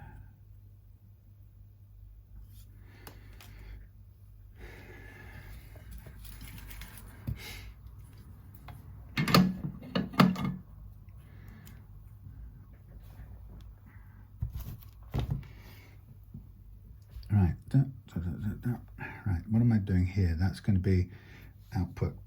So we're going to go, what are we deciding? And our colour scheme, what are we deciding? We're going to go, we can have any colour scheme we like. We're going to go, shall we make bridge equals green, neck equals red, white equals out to jack, and yellow equals bare ground. Okay, that's our scheme. So I'm just trying to think of a way of just saving, if we're going out to bare on here. I guess we could do this one next, and then this one could be done with that one. So these to there, to there, to there. That one's going to want to go to there along with this one. So I've got two that want to go together, but will be difficult to hold in place. Let's try holding it down.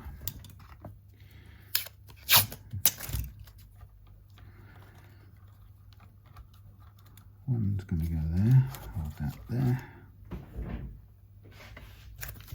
I think I'm going to have to do these independently of each other, because I think if we try and do them as a cluster, I'm just going to get into more trouble than it's worth. Right, that's the ground to the three-way switch. Good. These are the important bits and bobs. So that's going to be out. Is that quite long enough? Not quite. Have we got any more spare distance? Let's try something a minute. Yeah, we've got a bit more. Okay, we have to do it this way. Sorry. Let's do this instead.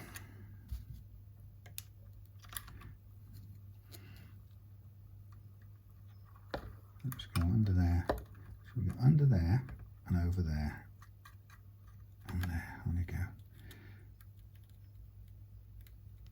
Come on. Right, and better location for this ground wire, which means I can get the jack plug out there. Good. And I can get me other ones, the outputs from, what did we say? Neck is red, so we can get that easily to the red output department. So just hold the bridge stuff off for a minute. Bridge we said is green, right? Yeah. Okay, so we've got that one hooked up. Now we need to go red to neck, we said. So that's just going to sit through there. If I can see with the rubbish light. Bend upwards, please. Come on. There we go. That's the red to switch, out from the pot to the switch. Solder, shoulder, out of the way.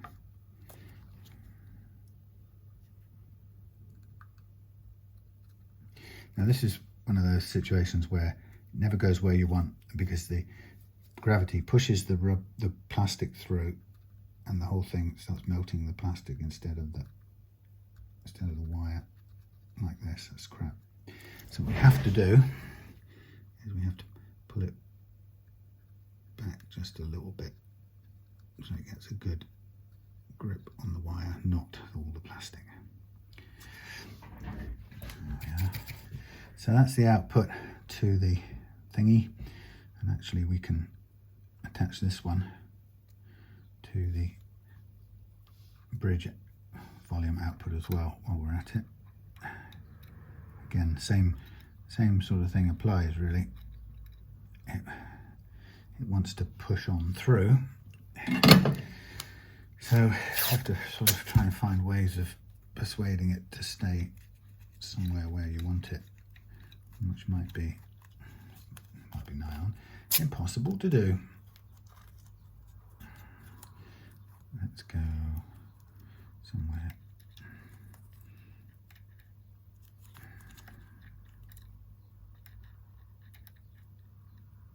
Maybe.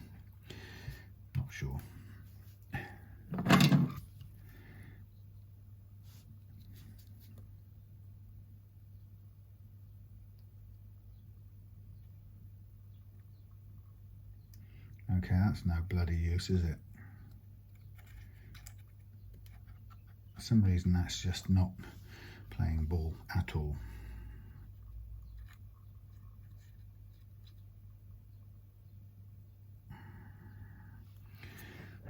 Okay, nearly right, but not quite filled in.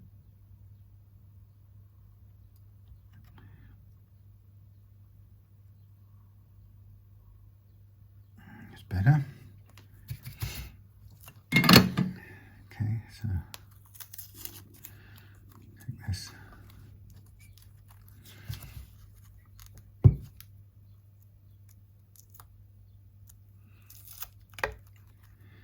Nearly done. Very fine wires, so I've got to be careful here. This doesn't want to come off. That's the only place this frog tape is really annoying, is when it doesn't want to come off. You have to be very careful to be able to remove it. Even a little piece like this creates hell to get off. Okay, so that's the business end of things. We can sort of press those gently down and under other things to keep them neatly out of the way. That's okay. You get in there, out of the way. Now it doesn't want to get out of the way. Right, that's cleared anyway. That's cleared. It doesn't matter. That's fixed. That's in place. Right, we needed an extra little hook up to here without it all falling apart is the real secret.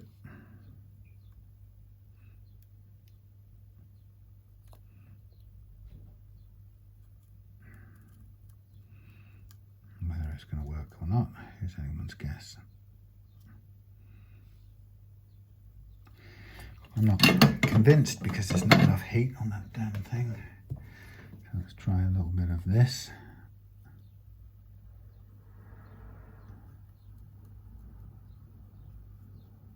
The whole thing wants to come off then, which is a bit not so great, but hey. Okay, let's get this down on here. Ow, that is starting to get really hot. There we go. Grounded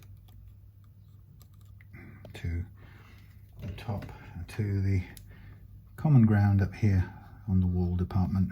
Tuck that a bit out of the way.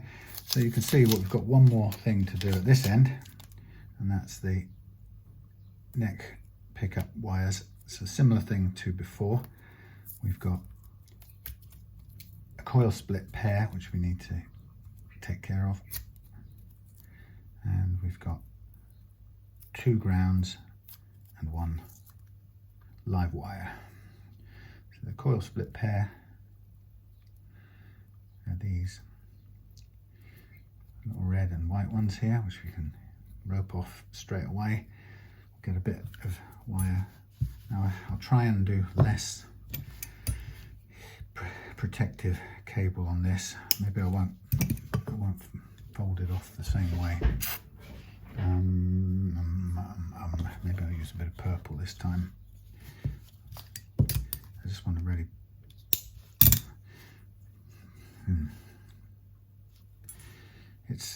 pushing it down back on the original is a good way of keeping it tight to the original, but it stiffens up, as you saw, it stiffens up the original wiring. So you can get you can keep it tidy, but it does make the original wire become a bit of a stiffer affair. So we use this, do that thing again, push these through. Down here on here. If we push it a bit further away, hopefully this time we can just keep it roped off out of the way like this.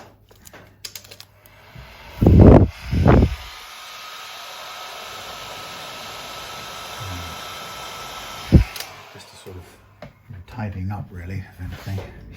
Then we've got remember the green and the bare, which equals 1 unified ground wire. In this case, you wouldn't do it, remember, if you were doing a coil split, or if you were using potentially 2 different types of pickups, because you'd want to be able to potentially split them apart and reallocate one. If you had a out of phase situation, then being able to there's my being able to swap over the plus and the negative, positive and the negative of one pickup is a way to fix the out of phase business. But you need to be able to do that, you need to have them as separate wires, because you only need to change one of them over to address the out of phase business. You don't want both of them, in fact, to move. Okay, so we're sort of almost there. I'm probably better off leaving, it's almost better to leave this bendy than it is to leave it, to heat shrink it actually. As long as it stays on as a bit of a shield, we'll be all right. You stay there for a minute. Let's load a bit of, great, well done. Load a bit of solder on there.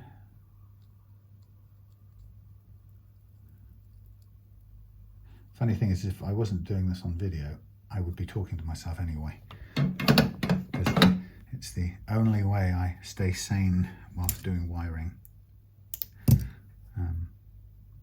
One of the things I've learned about wiring is, wherever possible, don't use old components. Now in this case, I sort of don't have a choice, because I'm using Drew's original pots, but if you can get away with it, best, especially if you're new to it, best situation is to use fresh parts wherever possible, unless you're confident that the ones you're dealing with are in good condition, because it's a bit too easy to introduce the sort of the complexity of, or the uncertainty really, of pots you don't know whether they're in tune or not, whether they're in good working order or not.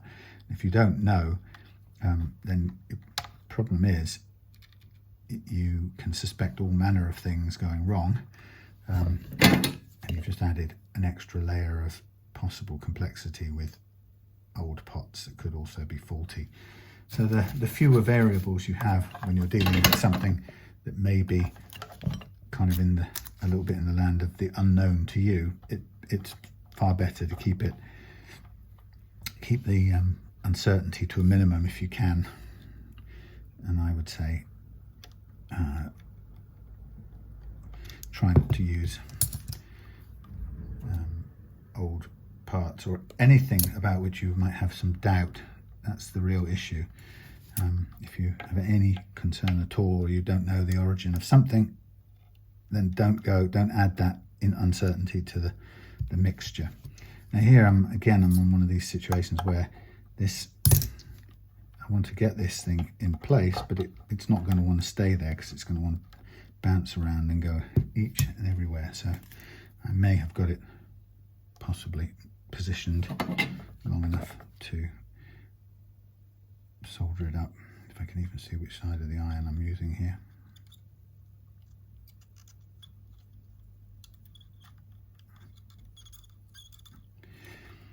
Okay, well again, this is another one that's sort of done the plastic pull through business, which I never liked, but it'll do. Okay, so that's the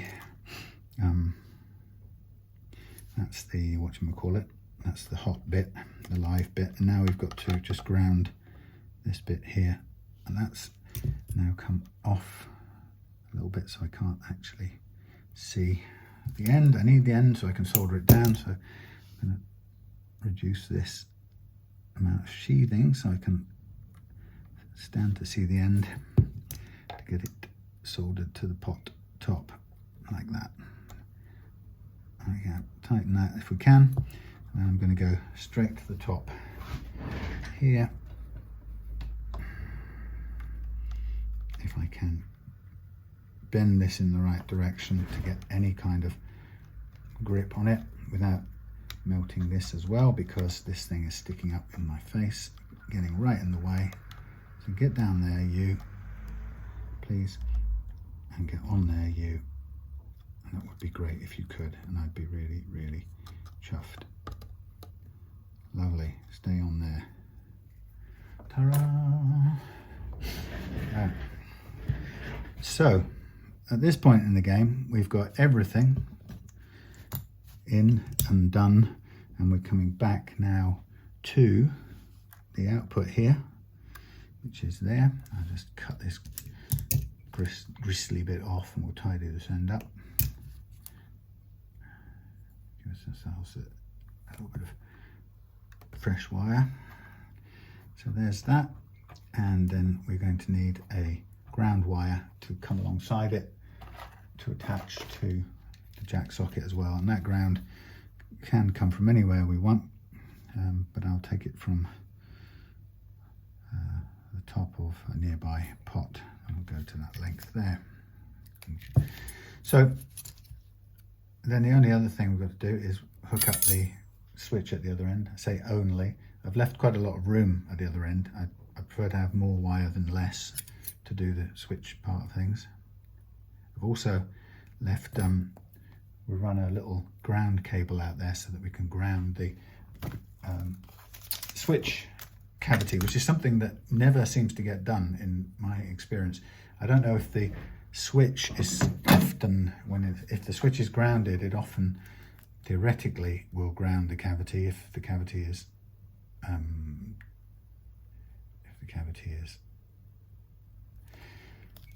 shielded. Sometimes it is, sometimes it isn't, and sometimes it's shielded, but I'm not convinced that it grounds, so I like to put an extra grounding in. And as you saw, very often, even where something is grounded, then the cover isn't, which seems to defeat the whole object a little bit. Okay, so this is our thing. Where do we go to? Let's go to that one, shall we? Out of the way, out of harm's way. That will be our grounding for the jack socket, and we'll take it onto the top here. Give a blast of heat, press it down, and we're done. Okay, stay there. Fine, so there's our pair. Well, you can see that, there's our pair coming out there. So let's just double check the rationale. At this end, we've got pickup coming in here, grounded on the top. The hot goes into this first lug here, which shares its common point with the capacitor, which goes to the middle of the tone. Here, we've got the bridge coming into there, into lug 1, sharing it with the capacitor, which goes into the middle. Lug 3 of the tone pot in both cases is non-functioning. Lug middle is in both cases the capacitor. Lug 1 is grounded to the pot top and does nothing else. What have we got else? We've got output now goes, the green goes out to the switch up there as bridge. The red goes out from the neck middle here, coils out or goes up to the switch as the hot from the neck, and the white comes back and goes straight to the jack. That's the output from the switch, and the bare wire is the yellow, which is connected to what's the color at this end? Oh, it's just bare, isn't it? Yeah, it's connected to the pot top, and that's the ground, but at this end it's yellow. So let's take care of the jack socket bit now, and we'll get that put back in. I'll just probably a bit off camera here, but I've just got to do it. So please forgive me for if you don't see it clearly enough.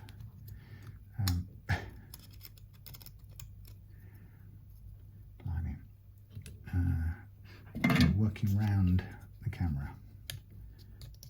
Right. Out comes.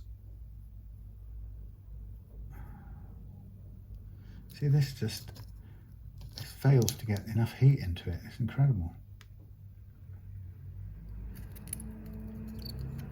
Eventually, the tip must be not quite good for this. So what I think to do is just to make this process actually work. So let's get enough heat onto there so we can do what we need to do. Goodness gracious me, which is that. We'll bin that, and what I'll do at the same time is I will use the same heat to clear these, if I can, clear these eyes so that I can easily attach the new wires to them. That didn't work. So I'm supposed to be done by 3 o'clock, but we don't know how long this has taken yet. Come on. Let's try and get some heat into there. Lord. Come on.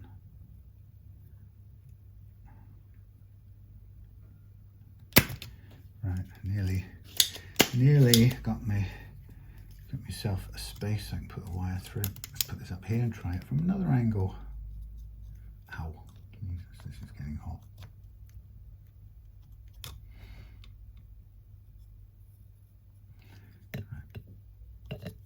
I can't get to it because the camera stand is in the way and everything's not sitting closely enough to get some heat on there.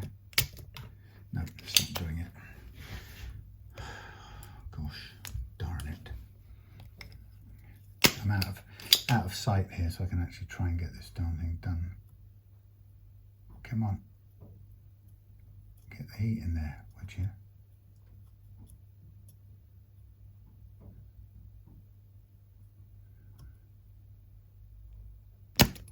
This is bizarre. I actually can't get enough heat into this thing. Has it switched off or something? No, that's on.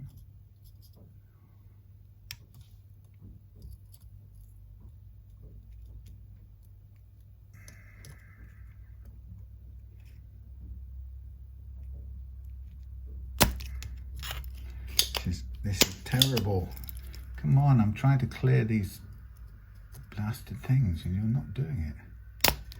I think this, the feeling that this has lost all sense of usability. I need a new tip on there, but in the absence of that, I need to at least file it a little bit or something. Right, be with you in a second.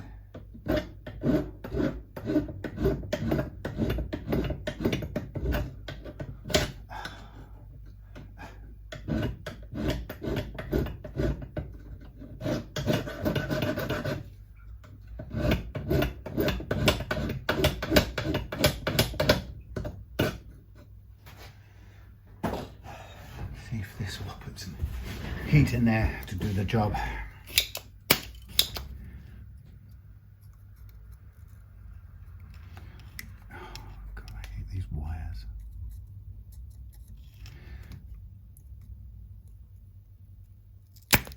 Right, thank you. Good heavens. Right.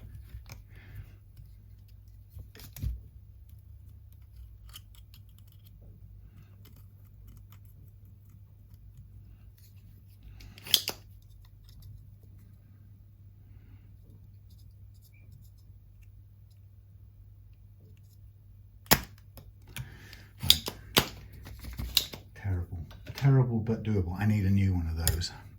Right, that's the difficult bit done. Let this cool down. What I want is let's get a little bit of extra,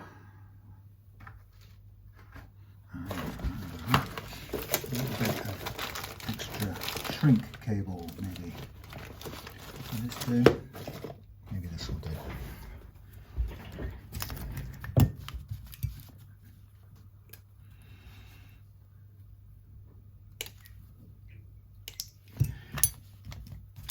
Stretching it.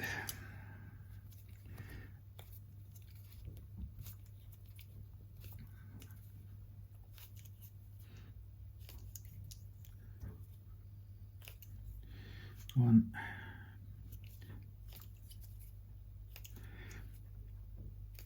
2, and 3. Will this fit on there ultimately when I need it? Yes, it will. Right, push that on there to begin with. Come on, pull it back out of the way. Thank you. Push that on there. Pull it back out of the way. Thank you. Right, ground wire. Yes, ground wire. Thank you. Ground wire. Ground wire. This one here. Use the ridiculously thermonuclear device to get it to go on.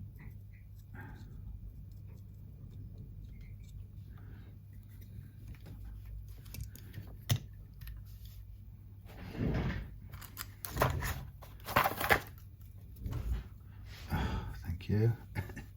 Nothing's doing what I want it to do.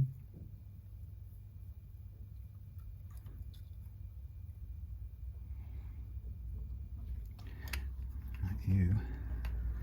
Not quite what I wanted that to do either, but I can't keep this in place because I need it to move and it to stay still and this to move. I want this to sit upwards like that. Thank you. And then this one to go in a similar way. It's a very delicate one. Oh my God, my hands are not behaving.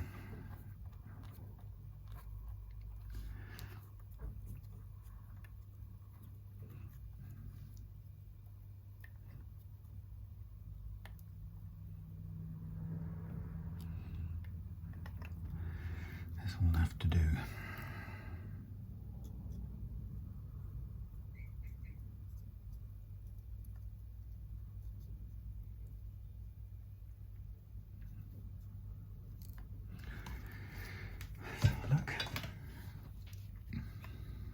Yep, that's good. Let that cool off, and then I will, once it's cooled, I will put the stretch cables down, shrink things down, and we'll attach them. Now, the only question about this switch is which way around it goes. It can go either which way, but whichever way it goes, we have to know what we're going to do with it. So first of all, bend that one to there. First of all, bend that one to there. Bend that one out a little bit. Bend that one out a little bit. Join these two here, nearer, a bit more joined-ish. Something like that. That looks good. So it's entirely up to us what we're going to do. So we're going to go, if we do it this way, which is the way it was originally, the yellow is going to go in there. And that, I bet you, isn't going to want to, I bet it's not going to want to heat that little thing. Getting some heat onto the lug, the ground lug on the switch is actually a very difficult proposition, I've found. So there's our switch with a bit of the heat shrink on it. Now get this to heat it up. Keep it away from the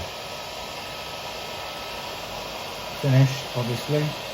So we want it to grip there more than anything, in the metal bits.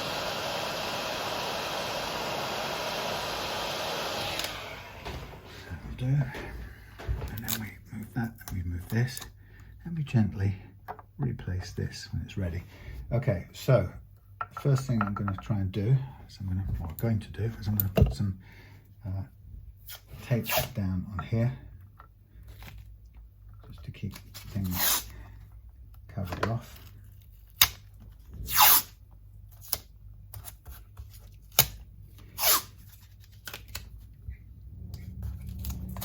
Got some little birdies up in the attic I can hear.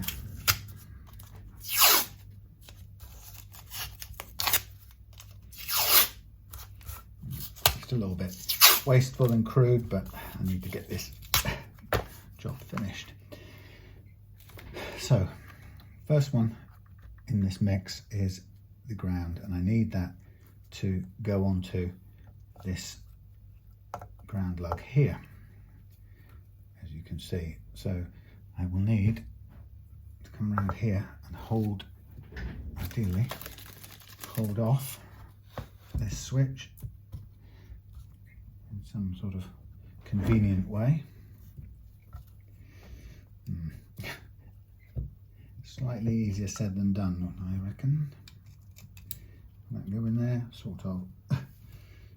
Without going anywhere near there, maybe. Will I get this to go anywhere near to that? Possibly. Whoops, too far down. Okay, well, there's a connection. Let's use the blaster. Give me some loving. Right, sorry about the vision, is no good. You're at the wrong end of the mix at the moment. I do apologise. So now I've got to try and get some overall heat into this piece of the equipment here, and it's not going to be easy because it's a massive heat sink really.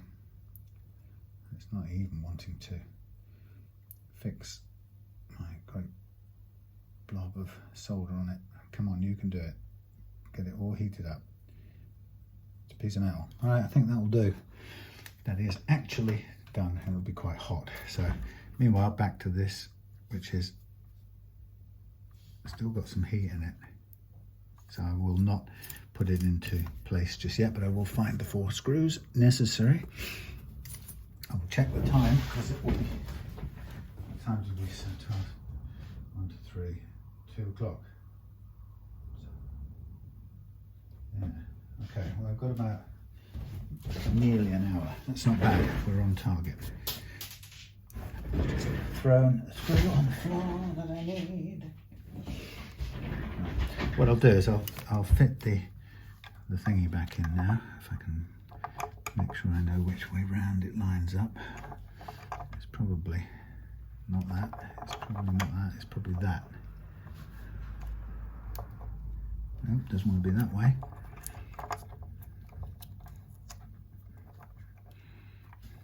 It's that way.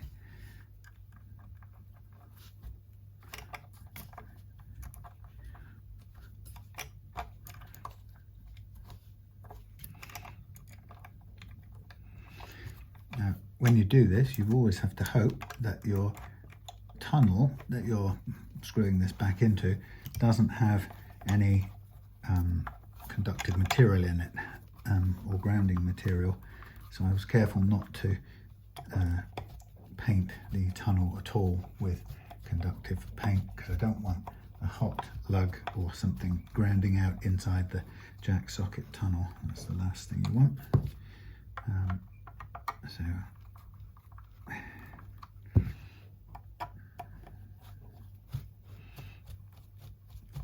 So in a way, this is a bit of a longer operation than it sounds. So you know, you say to somebody, "Oh yeah, okay, you fit some new pickups, and can you take off the quick connectors?" And you go, "Yeah," and then you realise that what that really means is, well, it really means a rewire, especially when you've got a broken switch at the other end to deal with as well. So it's quite a thing. Okay, let's move this out of the way a little bit. Let's bring you around there for fun. Move things out of the way. See what we can see. Move you, bring you closer. Look at the view. Da, da, da, da. There's the sockety thing. All right, so the fun now is we've got the ground attached to the end now, and we've got our 3 things, and we know that neck is red. So if we stick it this way around, neck is going to be this top one, and what do you say? Green is the bottom. So red is top, green is the bottom. So let's just do it that way around. Obviously you don't need much of a thing all the way through here. Red and green. Perhaps a bit longer for the white because it's got to go through too. Drops in the hole. Red and green. What did we say? Red is the neck, so red is the top. That's the top position facing this way. So let's do it. Red is the top. Of course, the fun part now is going to be holding this in some sort of convenient order to do the solder. Something like that.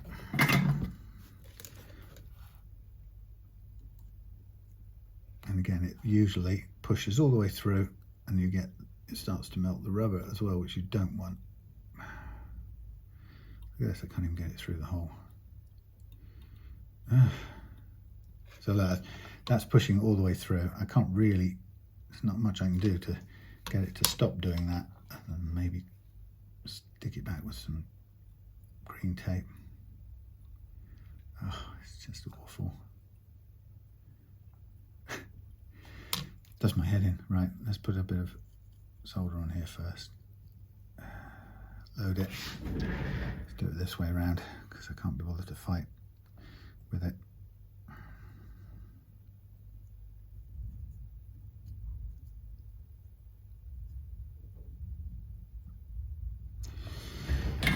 That's what you end up doing, holding it with your bare ends, and then you trim it back out of the way of the middle one, which we know is white, remember? Yes, indeed we do.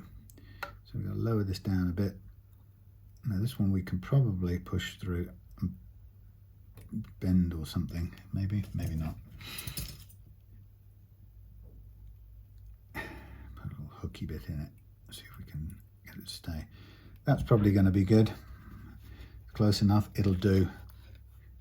Get some solder on it, quick, while the going's good.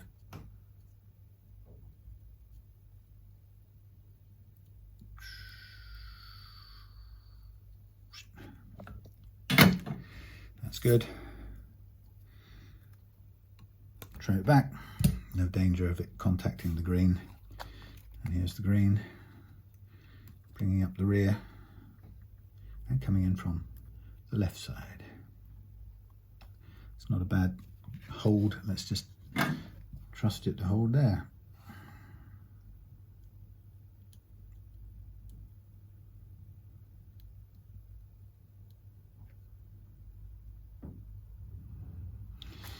No, not really far enough through for my liking, so we'll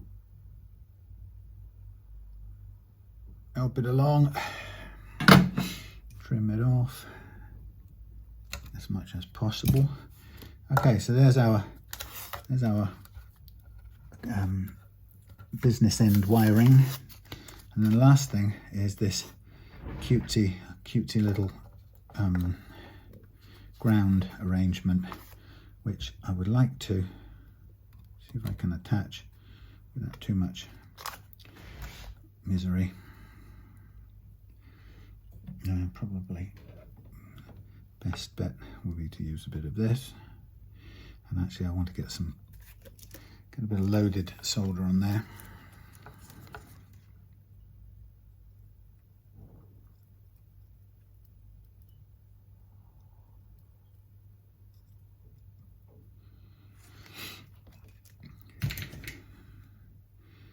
And then come round here. And do our best to get it to become part of this grounding business at the back end here. Come on.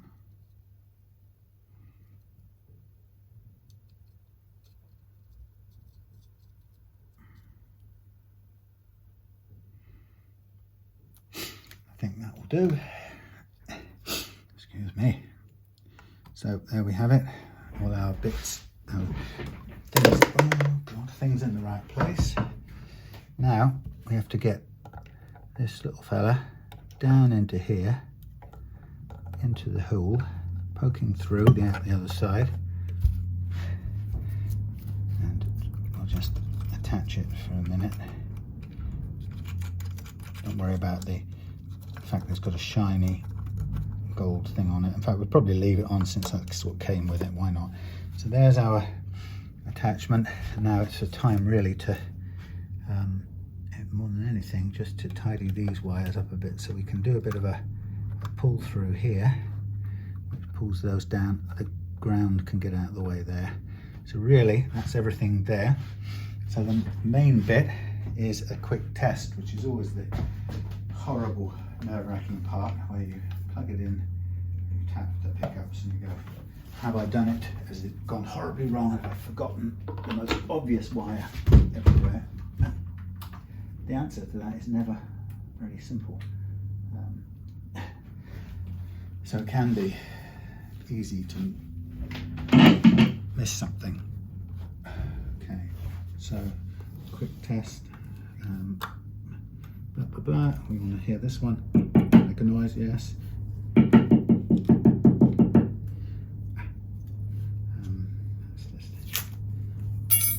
Let's take this off the pickup a minute. Thank you.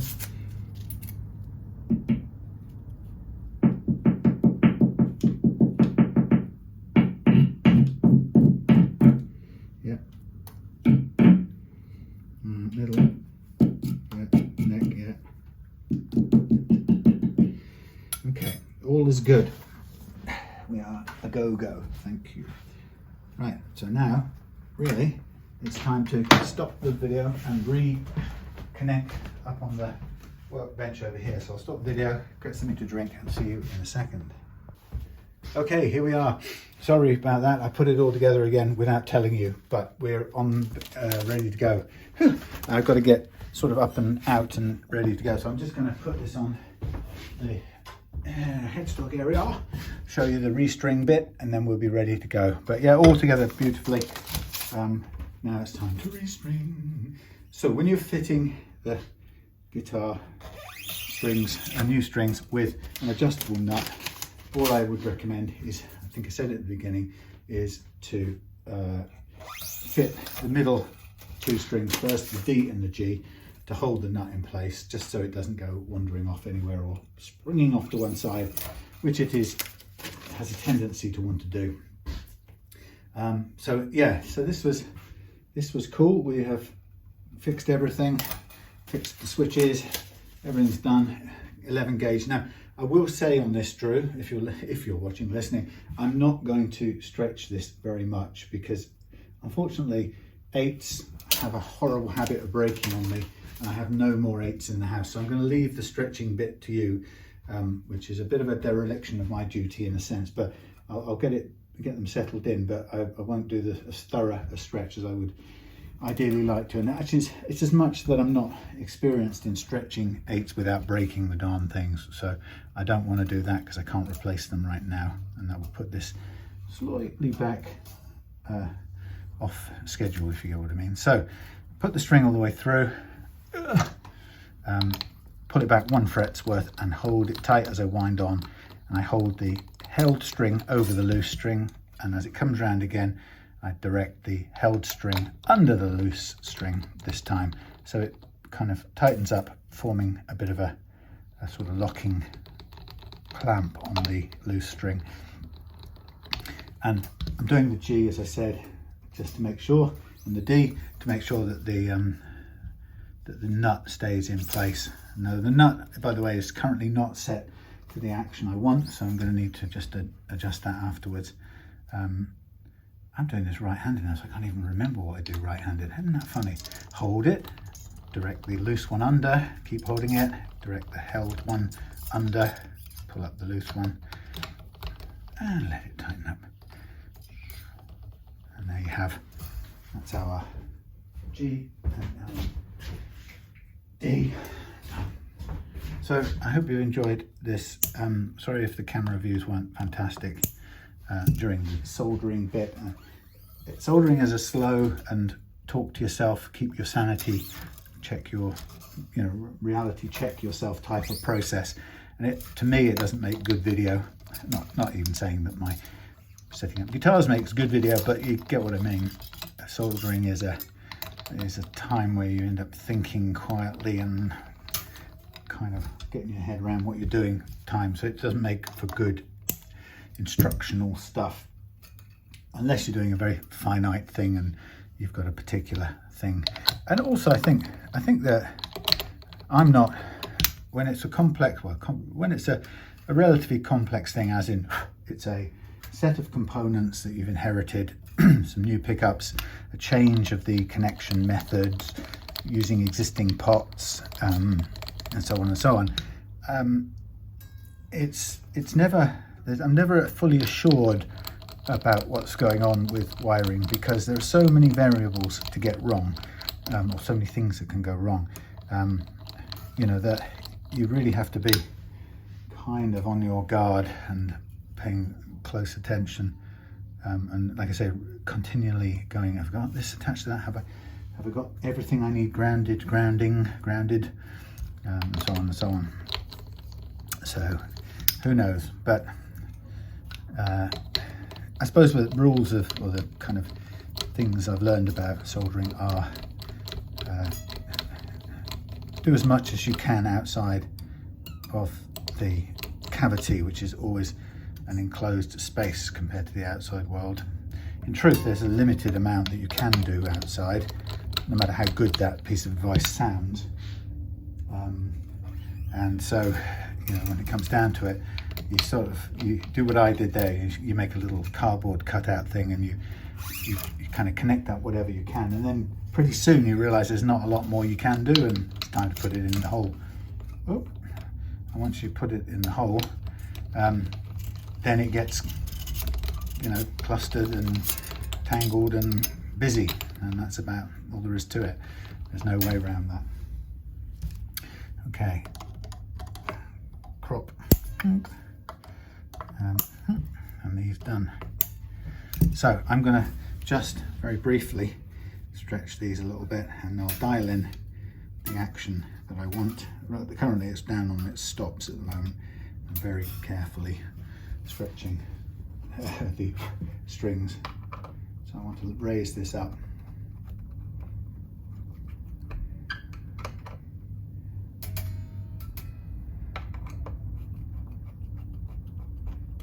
Get the measuring thing.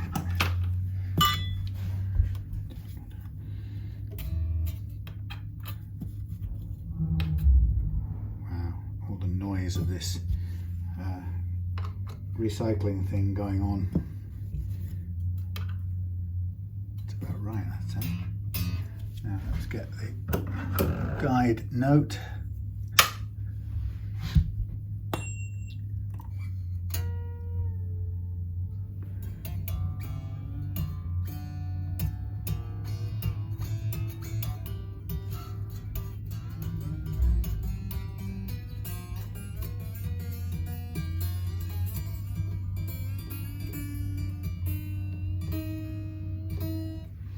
Now, actually one end done, but this end's too low, but we'll raise this up a little bit.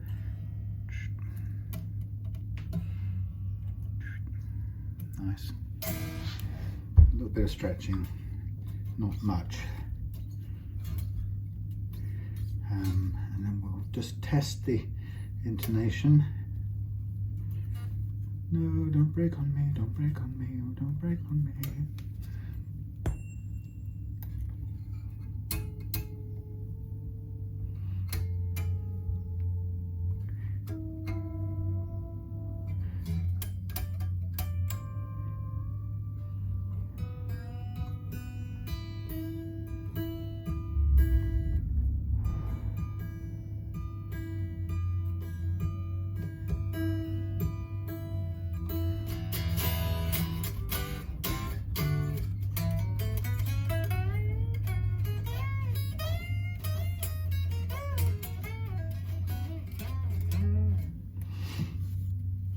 We are at 1.3, and that's a bit low, that's under 1. Whoops. 1.1. Okay, quick check of the intonation. Hopefully it'll be all in order, and then I've got to rush off.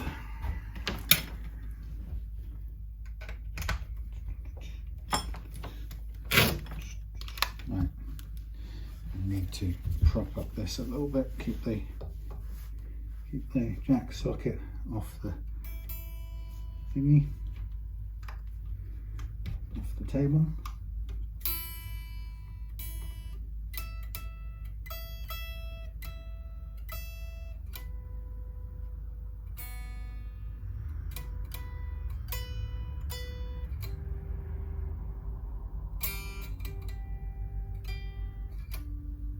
Everything's looking a little bit sharp.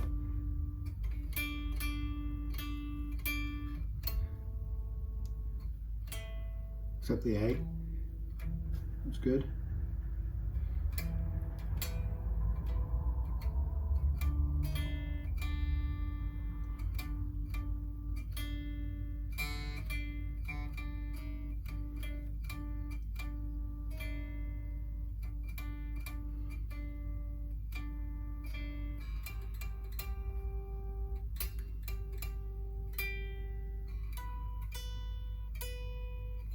Well, look. Huh. Huh, not. That's funny. How weird.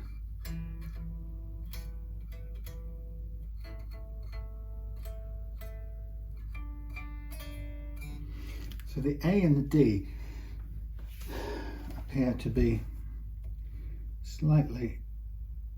Yeah, they are. Oh, I hate I hate tunematic bridges. OMG, do I ever hate them.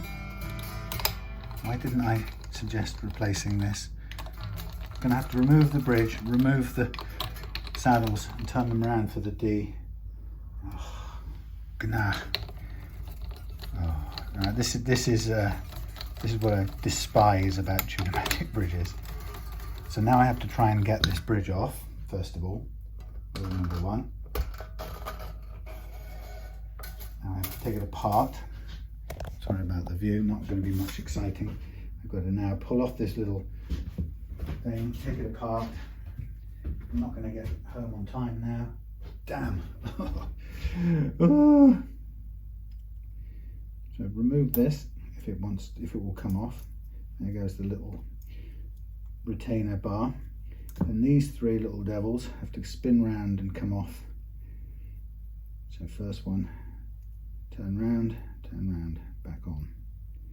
Maybe I'll be quick. First one, right, in you go. So clumsy with my big bloody fingers.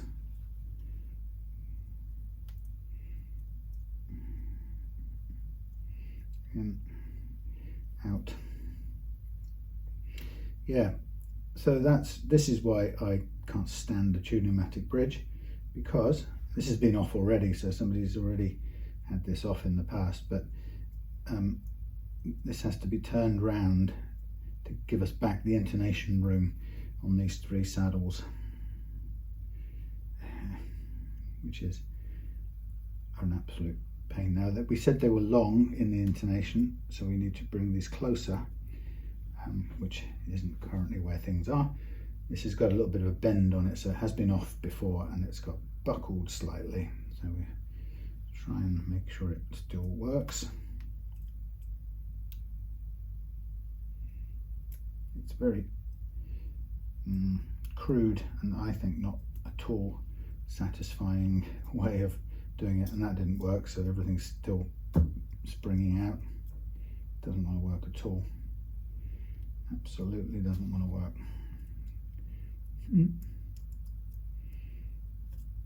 Oh, Jesus. Look at this. Oh, God. You hateful piece of junk. Ugh. Honestly, look. Can I get this to hold it in place? Please stay down. Stay down. Whatever you do, stay down. Now I start to grab this end and try and stick it in place. And does it want to go in? Sure it doesn't. Why would it? Why would you if you were one of these? It doesn't want to go in at all. It wants to stick out. God, most revolting invention ever. Right, where are we? Let's have a look. Yeah, right. That's there, that's there, that's there. This is now got to come forward because it was too long. That's coming forward because it's too long. It's too short. Yeah, let's come forward. Let's come forward a bit. And let's come forward. Go back. Did I tell you how much I hate these? Oh, above, I hate these things so muchly much. It's too far back probably. We're on a slant anyway, so that's going to be there, there, there, and forward a bit. Yeah, I thoroughly despise the Tune-o-matic bridge. Now, straight away, this has forced us to put the strings under a degree of tension that I didn't want to have to do. Who wants to have to do, full stop.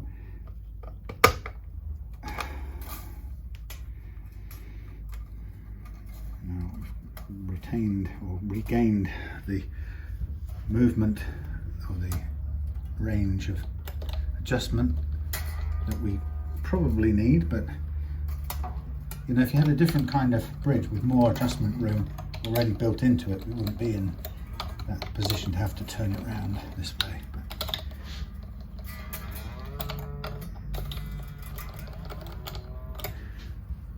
Okay,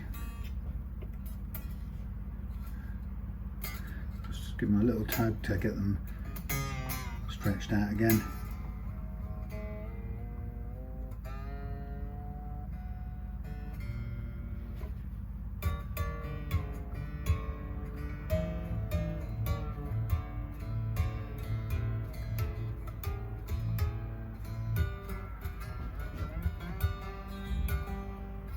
Lightning.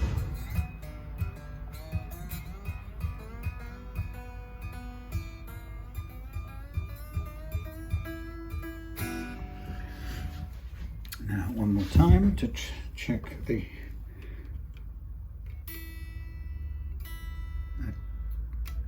intonation.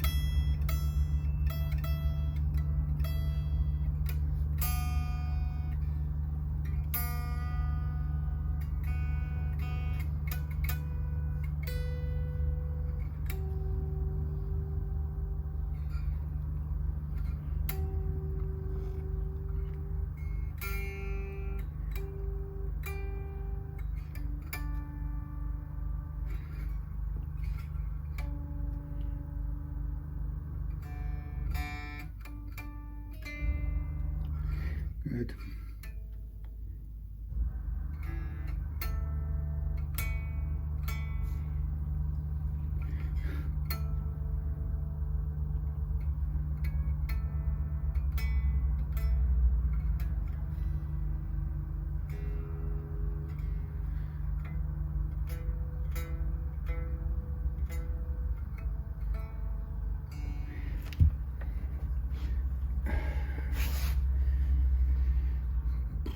Let's do it lying back here a minute.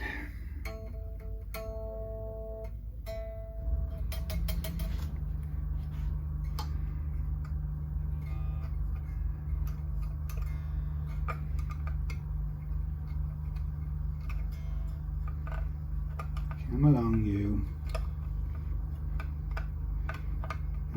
Get in the slot, will you? Gosh darn you. Push it back, push it back. Push it back, push it back, push it back. Thank you, that should be all right.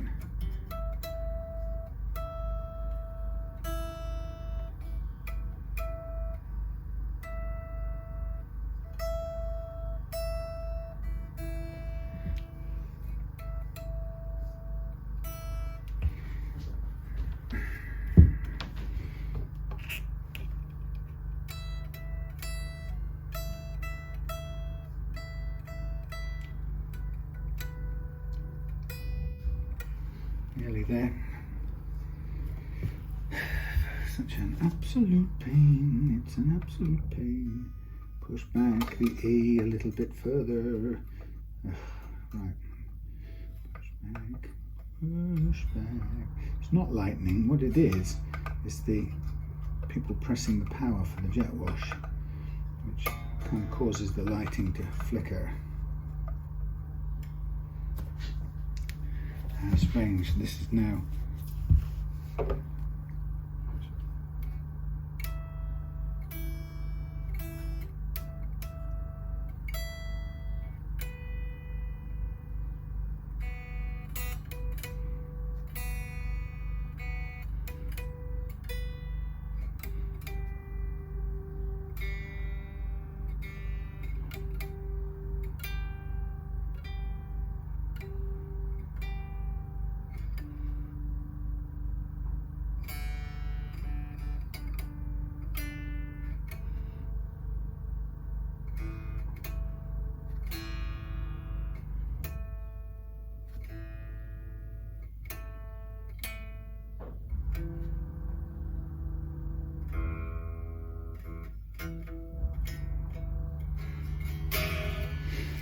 finally, right, there we have it, ladies and gentlemen. It is complete, and it is going in the bag, and I'm going out the door. Thank you for watching. Thanks, Drew, for sending me yet another one of your guitars, and I will speak to you soon. Goodbye.